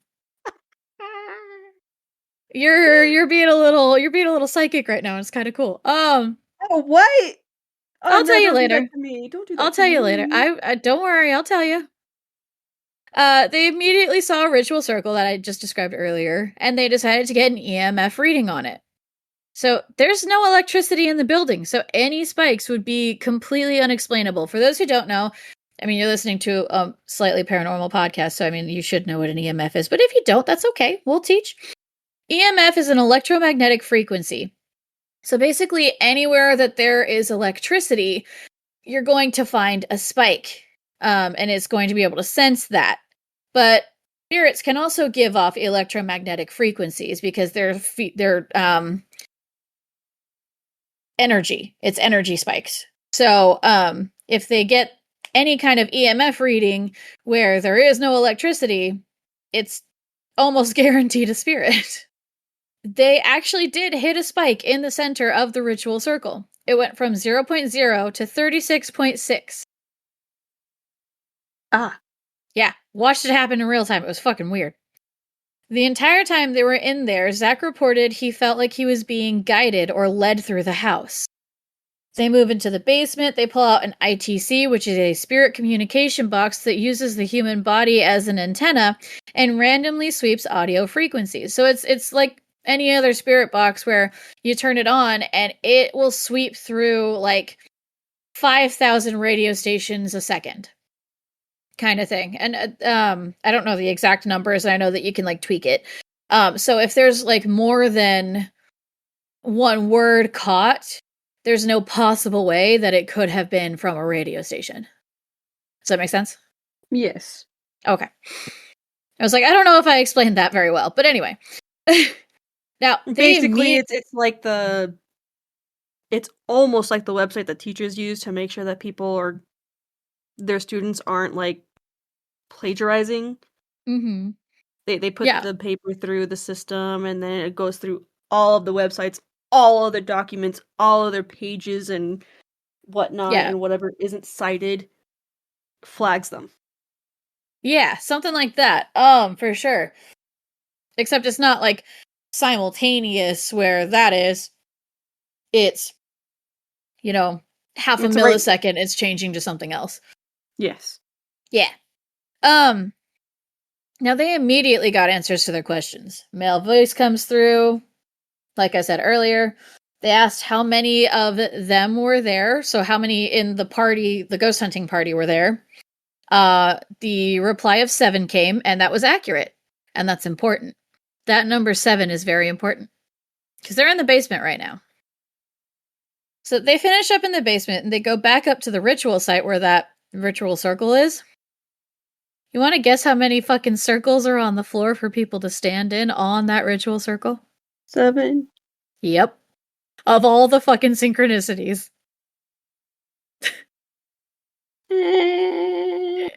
I think the spooky part about that is Zach felt he was being led the entire time he was in there. Which, I mean, Henry Rispin could have very easily led him around. It's not, it's not far-fetched. Plus, he does a lot of ghost hunting, so, he would be more attuned to it as opposed to, most others. So, absolutely. I believe that. So, all 7 of them being led to the 7 placeholders in a ritual circle is fucking insane. And everyone steps into a circle, they pull out the ITC again, and the spirit is able to identify Aubrey verbally. Calls her name. Because they're like, you tell us who this is, you tell us who this is. And Zach was getting really, really intense with it. It was weird. And so it called out Aubrey's name. And there was some clear tension between Aubrey and Zach as their energy was being used to communicate. And they actually talked about it. Aubrey, they talked about, how they were starting to feel almost angry with each other. Which was Henry. That wasn't them, it was Henry. But they were reacting to his energy. Aubrey leaves, and the next person to come in was actually on not so good terms with Aubrey. Oh, God. Yeah, it was bad. The woman's name was Marianne Porter, and she was present during the initial investigation in 2012. They decided to go back into the ritual circle with Marianne and put her in the same circle that they had Aubrey in, so same place, right? Yeah. They went in with a camera that not only caught heat signatures, but actually caught, how the body would look and, limbs and shit like that. And I'm gonna show you something. Oh, God, no. Mm-hmm. I'm gonna show you something. Oh, my God. Because you can see the entire person's body. And, I'll show you what I mean here. It's in pics and sources. Oh, God. You see the people, there's somebody sitting next to her, but there's also somebody floating behind her. Yeah, it looks like it's trying to hit her. Yep. I believe Henry remembered her, and he did not like her. Now, from what you can see, it's clear that there is a spirit behind her, because there was nobody actually behind her. Everybody was in a circle. There was nobody behind her. But Henry was floating right behind her. So then, before that apparition showed up behind her, a black orb moved from the right side of the screen to right behind her where you see this body floating. And then when she picks up the ITC, the same black orb is seen going straight towards the camera. Ah, fuck, shit, nope. Here, I'm sending the video. So you can see God. it. Yep, you gotta see it. You gotta see it. Oh my God. Did you see the black orb? Yeah, at the end. Yeah. Yeah, isn't that Like crazy? there's somebody else standing next to her too. It shows her rigging, but you don't really see the rigging on the shadow behind her. Not the actual shadow, but there's movement behind her. Yeah, exactly. It does look like there's another person behind her. It's really fucking weird. She immediately says, he's not allowed to hurt her. Because it was very clear that Henry remembered her and did not like her. It's just you're not allowed to hurt me. And in the ITC, you could hear, it's hard to resist. Oh god, and no. now leave, followed by a temperature drop. Fuck that shit. Yeah. So this is when he confirms that he's Henry Allen Rispin through the ITC. They got so much more that I'm not going to go through the entire episode, because there's a shit ton more. Only 2 voices showed up on the ITC. Henry confirmed, and a woman who said help and then laughed. What was she asking for help for? I don't know. I feel like she was messing with people. But you know what? You tell me, because I'm sending you that video too. Why you do this to me? Because you need to see what I saw so you can be in it. Oh my god, no, don't do that! Do you see what I see? I'm gonna make you. No. Yep, it's like 8 seconds. Ah. Yeah, no. That's muy no bueno. Right? It's creepy. Cause like she said help and then laughed like we do when we've just messed with somebody. Yeah, but it's just like she didn't laugh until the guy said it back, which is kind of creepy. Yeah. The laugh itself was fucking creepy. Now, one of the members did go down into the basement alone, talking about a little girl that had gone missing in the mansion. Now, I looked for anything that said a little girl had gone missing around that mansion, and there was no specific one. Like, I don't know where they got that information, but what they did get from the answers, because he took down a different machine. It wasn't the ITC, it was a different machine. He got the words hobble, which is being hit repeatedly in the legs and ankles to break them so you could not run. And they got a couple other words too, like, girl and hair. I think they got hair as one of them. This, again, I've done a month's worth of research. That one's kind of leaving my brain a little bit. But, there's no physical evidence to a child going missing in the mansion. So whether that was true or not, we don't know. I honestly do think that it could be back from the Spanish takeover. I mean, you never know. That sounds like something that they would have done. I did see the words come up in the episode. Spirit did say that there was a girl that was hobbled, but with no physical evidence of a disappearance. Who's to say?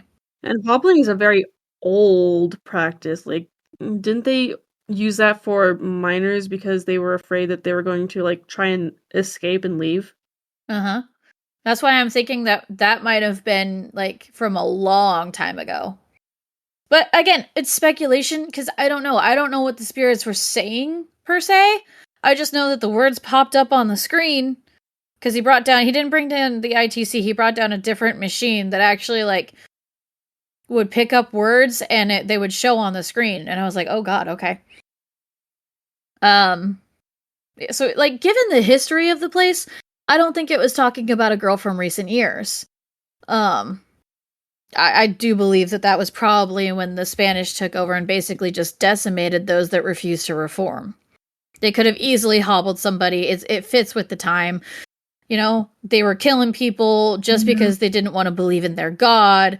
Or they could have been talking about another time, when the nuns left in the 60s. Something could have happened back then, but there's no physical evidence of any little girl having gone missing. With a spirit testimony and no physical evidence, I'd have to say that it either didn't happen and somebody lied to Zach, or the spirits are talking about a different little girl entirely. Is the place haunted? Abso-fucking-lutely. Is the place cursed? I don't think so. I'm not sure why, but something in me just says, no, this place isn't cursed, it's just inhabited by a pretty pissed off man, which, again, I get. And here's the thing. He's in the Rispin Mansion. Like, his spirit is in the Rispin Mansion, which is weird, because he never actually lived there. Like, not once. He never lived there. But that's where his soul chose to go. And honestly, speculation-wise, because, again, I have no idea. I haven't spoken to him. And I really don't plan to. But, I think he saw that place as his greatest failure, and that kind of kept him there. But, that's the Rispin Mansion. There's a lot more to it, but it would have just taken forever to go through everything. Yeah, we can only theorize, honestly. Exactly. Because, if there's no record of a missing girl, that probably could have been an event that happened before Henry. Mm-hmm. And so, therefore, him being stuck there kind of leads me to believe that maybe he did something that he shouldn't have, angered what was there before him, and he's stuck there and he's holding a grudge. I think it's more that this place was his downfall. But again, I don't know. Yeah, that could also be helping with that kind of grudge. Right, because he's pissed. So could the area have been haunted before? Absolutely, especially with the fucking tragedy that happened with the fucking Spanish coming in and taking over. You put people to the fucking guillotine just because they didn't want to believe in your god and reform to your rules. But this was their land to begin with, That doesn't matter to the winners. No, it's horrible. But anyway, we are gonna move on to one of the ones that I find most fun. I think it's my last one. We are going to move on to the St. James Hotel in Cimarron, New Mexico. Let me double check and make sure that is actually my last one. No, it's not. It's my second to last one. Okay, it's my second to last one. That's why I was like, this one's not that long. Hold on. Okay, St. James Hotel in Cimarron, New Mexico. It was built in 1872 by Henry Lambert. And, interesting fact, he used to be President Lincoln's personal chef. Oh, nice. Yeah, who'd have thought? Originally called Lambert's Inn and became notorious for its location on the old Santa Fe Trail routes, a hub of saloon life, gambling, and frontier lawlessness. So, that's fun. It very quickly gained a violent reputation. Locals coined sayings like, "It appears Lambert had himself another man for breakfast." Oh, fuck. Yep. Because a lot of people were dying right there. And joked, "Who was killed at Lambert's last night?" Damn, these fuckers got some mad fucking, what you call it? Cojones. Cojones, but also, humor. Yeah. Oh, it was dark. But I mean, this was like 1870s. So this is a very long time ago, so par for the course again. But over the years, the hotel reportedly saw at least 26 murders, possibly connected to gambling disputes, highway robbery, and frontier justice. 26. Ah. Yeah.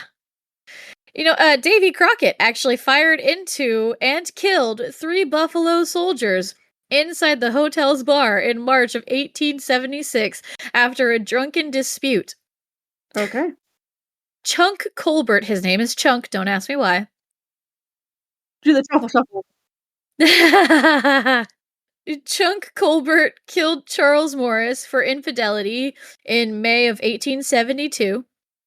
Wall Henderson, yes, his name is Wall, W-A-L-L, Henderson, shot gambler Pomeroy Laughlin over cheating accusations. Sam Tipton killed Feliciano Butaris, I don't know if I'm saying that right, during a horse dispute near the bar, after which the body was laid outside and buried afterwards. This place was a cesspool for murder. Lovely. Isn't it great? So great. So grand. In 1901, Lambert's sons discovered over 400 bullet holes in the original ceiling boards. No. Yeah. So they added a double layer of wood to protect the upstairs guests from stray rounds. Ah. Yeah. Today, 22 bullet holes are still visible in the dining room's pressed tin ceiling. It was actually kind of cool, and this is where the fun kind of comes in, because there was a lot of actually, cool guests that ended up staying there. A lot of Old West figures. So you had Wyatt and Morgan Earp. I don't know how to say that name. I think it's E-A-R-P, so your piano. Jesse James, who will that spells free. creditreport.com, baby. Yeah.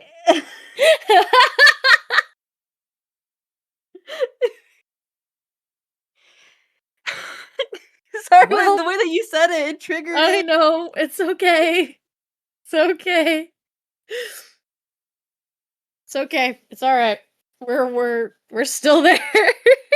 We're going through this. We're getting through this. We are. We're close to the end. Fuck yeah. This turned into like a fucking 3-hour recording session. Because we're fucking 17 minutes away from 3 hours.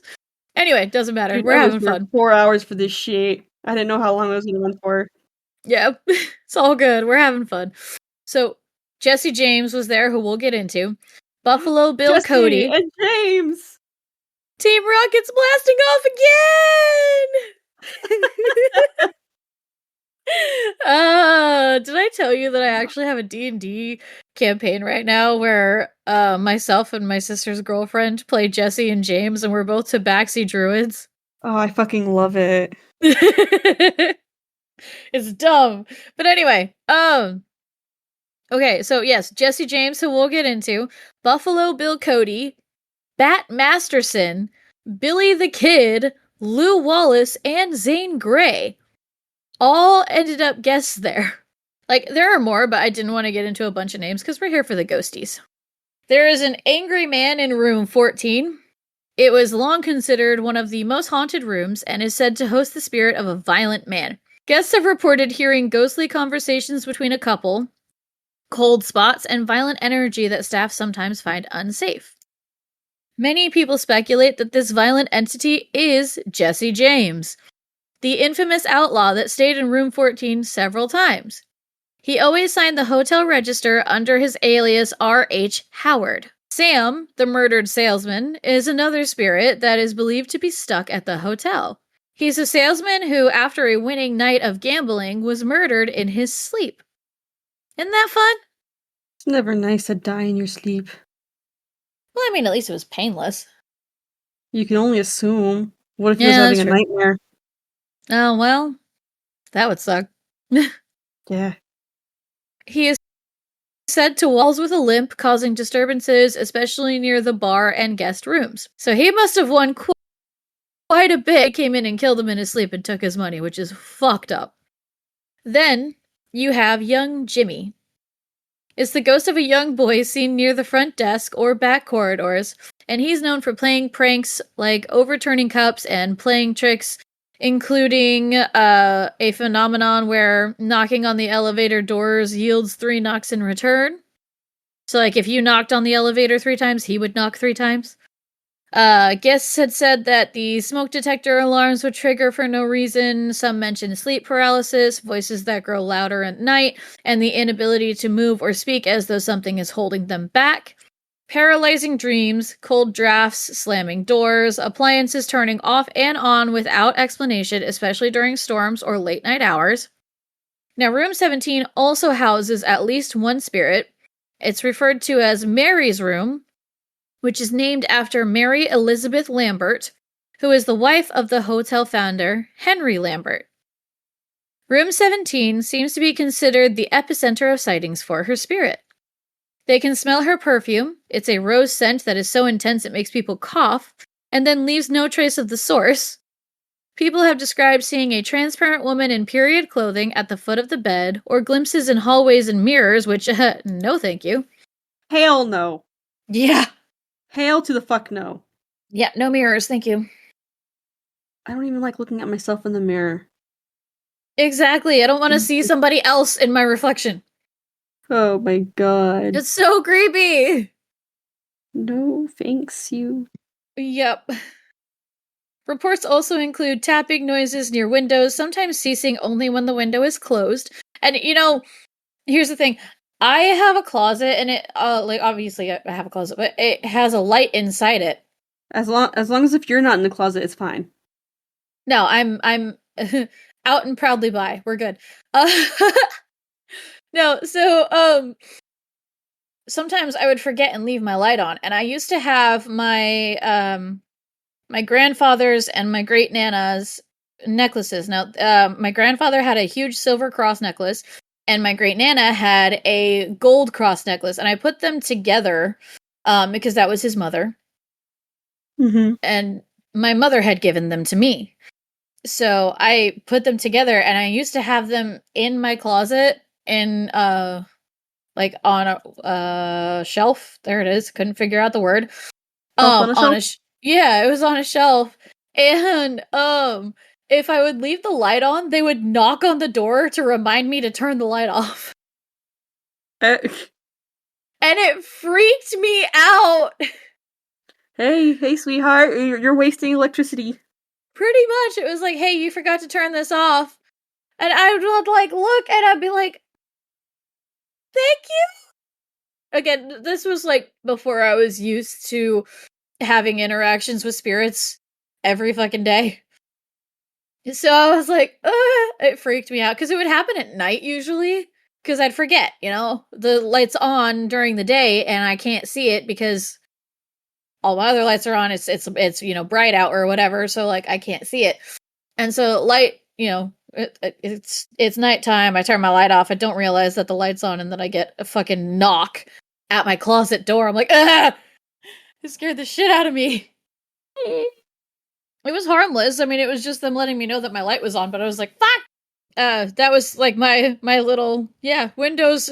There was tapping on windows until the window was closed. Well, there was knocking on my door until I turned the light off. But they also saw like items moving inexplicably, lights flickering, cold touches on skin, unseen presences, like they could feel her. There was a lot going on in room 17.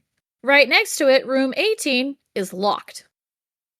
It is far too haunted to allow anybody to stay in. It's permanently locked and off limits due to reports of highly negative or even dangerous paranormal activity. Like, this is a bad room. According to some spiritual communications and local legend, the spirit is believed to be Thomas James Wright. He was a gambler who was said to have won the hotel at a poker game in 1881. That night, he was murdered in the hallway. Oh, geez, somebody wasn't happy with the deal. Yeah, well, apparently he's pretty pissed and territorial, and I kind of can't blame him. It's been, huh? Nothing. I was gonna say something, but go for it. No. Let's continue. Do it. No. Do it. You've made me say all my things. You say yours.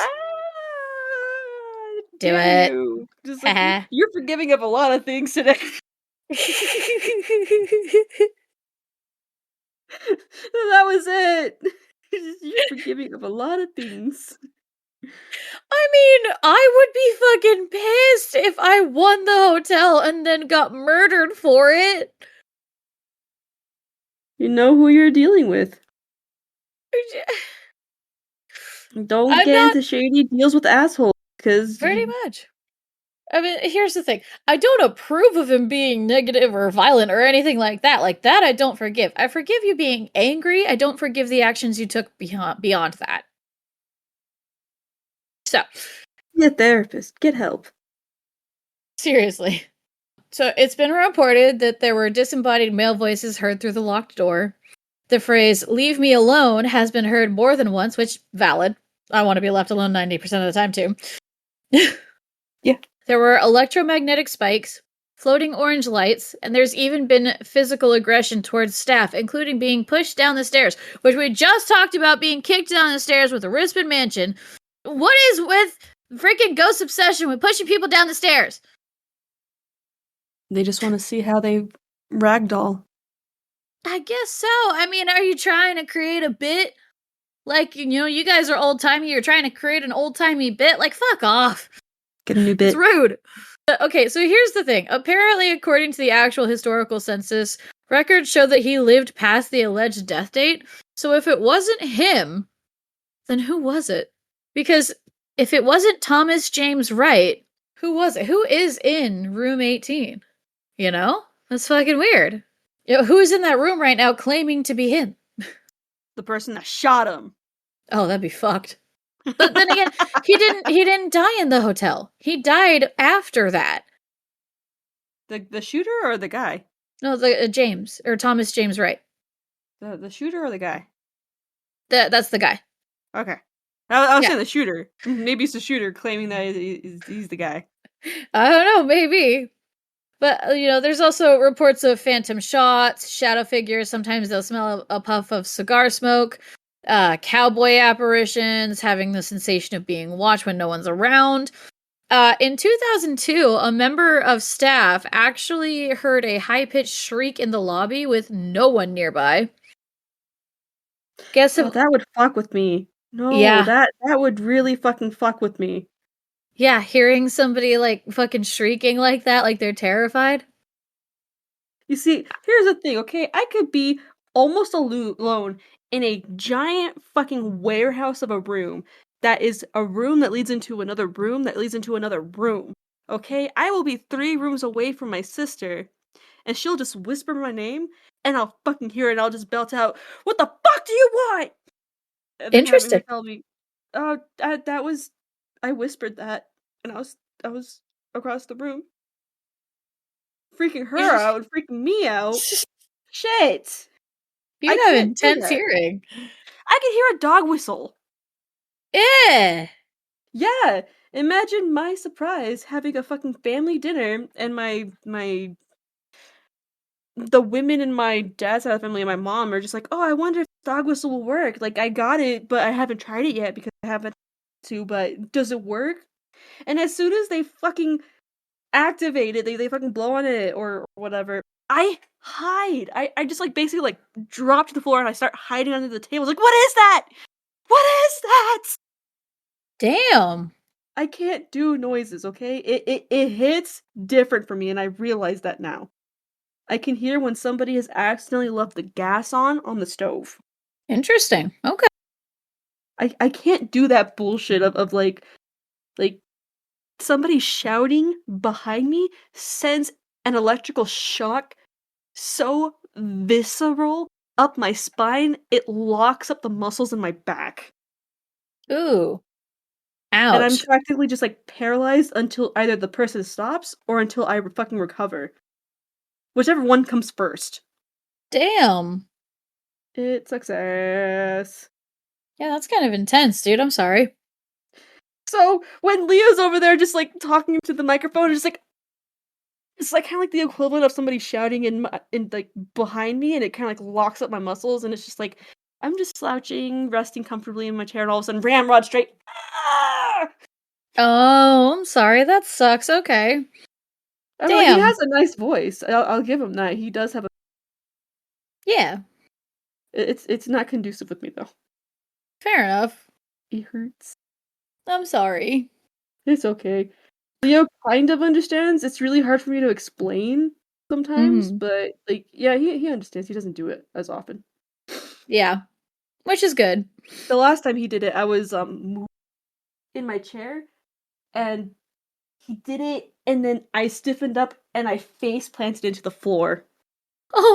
That if you'd have seen it, you'd have been laughing your fucking ass off, because like, you just see me just, like, wide-eyed, and all of a sudden, and then whap! Oh, that sucks, dude. Okay, let's finish this because we're so close to being done. Okay, yeah, let's go. Yeah. Speed Guess run! right. Guests have also heard poker games in empty hallways.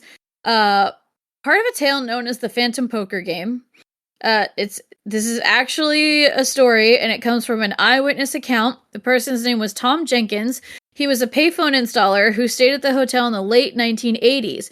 He heard voices calling poker hands down an empty hallway. Saw a woman in 19th century dress serving poker. I'm not sure what that means. It's just that's all I could get on that. It just says serving poker. Oh, probably a dealer? Maybe. I'm assuming that, it was something like that she would either be bringing drinks to the table or she was, dealing or whatnot. I'm not sure. Apparently, he even spoke briefly with 3 period-dressed men playing poker in a round room. But in the morning, he was told that he was the only guest upstairs that night. He published the tale in October of 2005 on Legends of America, and it became the core version shared across paranormal tours and folklore. Oh, we've been at this for hours. We have. And I hear everybody awake in the house now. Well, yeah, it's like 11 o'clock your time. It's noon mine. So. Okay. Let's finish this. We have 2 more pages. Next, we are going to move on to the Richardson Hotel in Buffalo, New York. Now, I don't have a lot on this, but that's mainly because the history is shit we've seen before. In fact, we've seen it before in this episode alone, so I'm not going to spend another 30 minutes rehashing things we've already talked about, because it was not always a hotel. Originally, it was the Buffalo State Asylum for the Insane, also known as the Buffalo State Hospital. So you can already see where this is going. Henry Hobson Richardson, one of America's most celebrated 19th century architects, built the facility in the 1870s. It was built as a state-of-the-art psychiatric hospital based on the Kirkbride plan, which emphasized sunlight, fresh air, and moral treatment. The facility officially opened in 1880 and operated for well over a century. At its peak, the complex included multiple wings, farmland for patient work therapy, and even residential spaces for staff. Unfortunately, Buffalo Wild Wings. Don't talk about food. I'm hungry. I'm sorry. I haven't eaten today. It's noon my time. Okay, after this, you're eating. Oh, I'm absolutely eating. I'm starving. Unfortunately, like many other Kirkbride asylums, over time it became overcrowded and underfunded, and in the 20th century, reports emerged of neglect, poor conditions, and patient mistreatment, mirroring the decline of many U.S. psychiatric institutions of the time. So again, unfortunately, par for the course. Very unfortunate. Very. Yeah, seriously. Most of the hospital closed from 1970 to the 1990s, with patients being moved to smaller and more modern facilities. The main towers and some surrounding buildings sat empty for decades, decaying and gaining a reputation locally as both an architectural treasure and a creepy, possibly haunted site. Sources suggest that around 5,776 former patients are buried in numbered graves, most with no name, only a number, save for Lawrence Mock. Originally, he did have just a regular numbered grave, but activist Colleen Spellacy and others shamed the state in the New York Times, and the New York State Office of Mental Health agreed to allow a plaque, lantern, and shovel memorial to mark his grave with his name, birth, and death dates. The reason he was so fought for is because he was actually the gravedigger at the cemetery, and he dug over 1,500 graves with his own hands over the decades. Commitment. Right? He lived on site, often sleeping in a shack near the cemetery, and performed his work until he passed away at roughly age 90 in 1968. So this man was 90 years old, still digging graves. Oh, shit. Yeah, he worked hard. Yeah. Now, he passed He away of worked old... hard for the money, so you better treat him right. Right?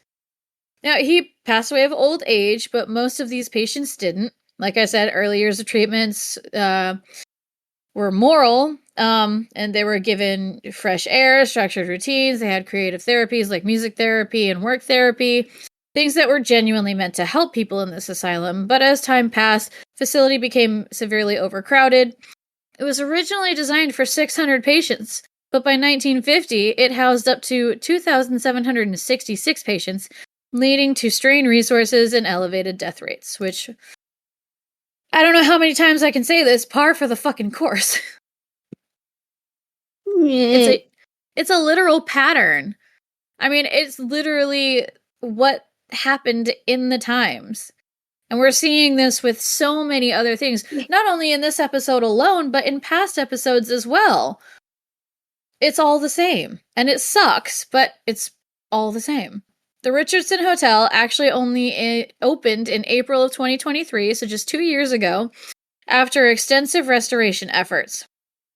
The renovation actually preserved much of the original architecture while transforming the interior spaces into luxury accommodations and event venues.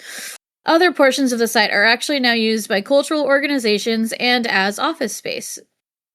Apparently, there are also tunnels underneath the facility, and people have said they've seen spirits favoring the tunnels, with whispers and shadows, as well as orbs floating down the hallways, which makes sense because that's where bodies were often discreetly moved through, heading to the morgue to avoid upsetting other patients. New patients were also brought in that way, and it was also really good for quarantine access at the time. You know, certain wings housed patients with, oh my god. I use voice to text for a lot of my note taking. So it says certain wings house, not housed, patients instead of like being patient instead of patients as in people. So I got really confused there for a second. It was also really good for quarantine access at the time. Certain wings housed patients with contagious diseases, and the tunnels offered a way to service these wards without contaminating other areas. People have reported hearing papers being flipped as if somebody was reading a book or something of the sort right next to their ear, and then complete silence with no one having been there, even waking to such sounds. There's flickering lights, voices crying for help, cold spots, and objects mysteriously moving have been reported. When visitors decided to explore the abandoned wings of the old asylum, they wandered into the basement, and this gets a little creepy. They wandered into the basement of the hotel corridors, where they discovered a locked, curved wooden door built seamlessly into the stone wall. When one of them touched the handle, the room instantly chilled and a light bulb began flickering on and off. It didn't seem like just any door. It was nestled in the untouched, unrestored portions of the asylum, where peeling paint, abandoned wheelchairs, and thick stone walls stood.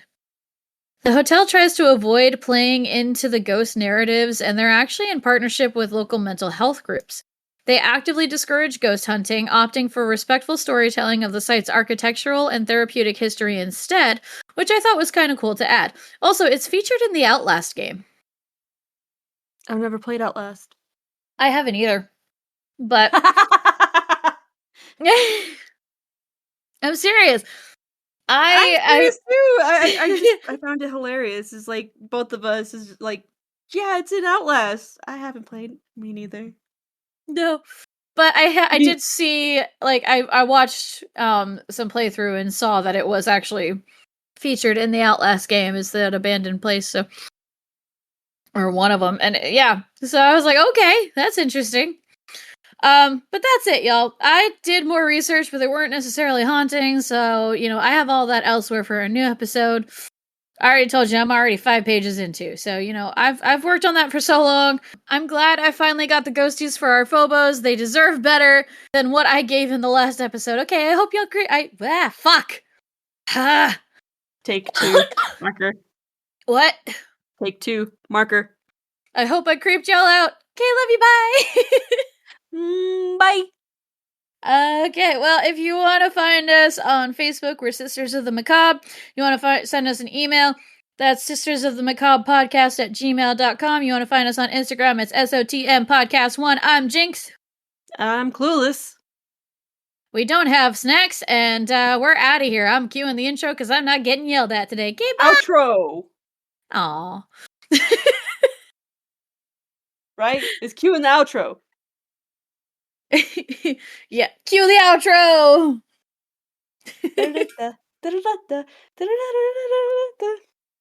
Whimsical, I like it. It's Angry Birds. Fair enough. Okay, bye! Bye.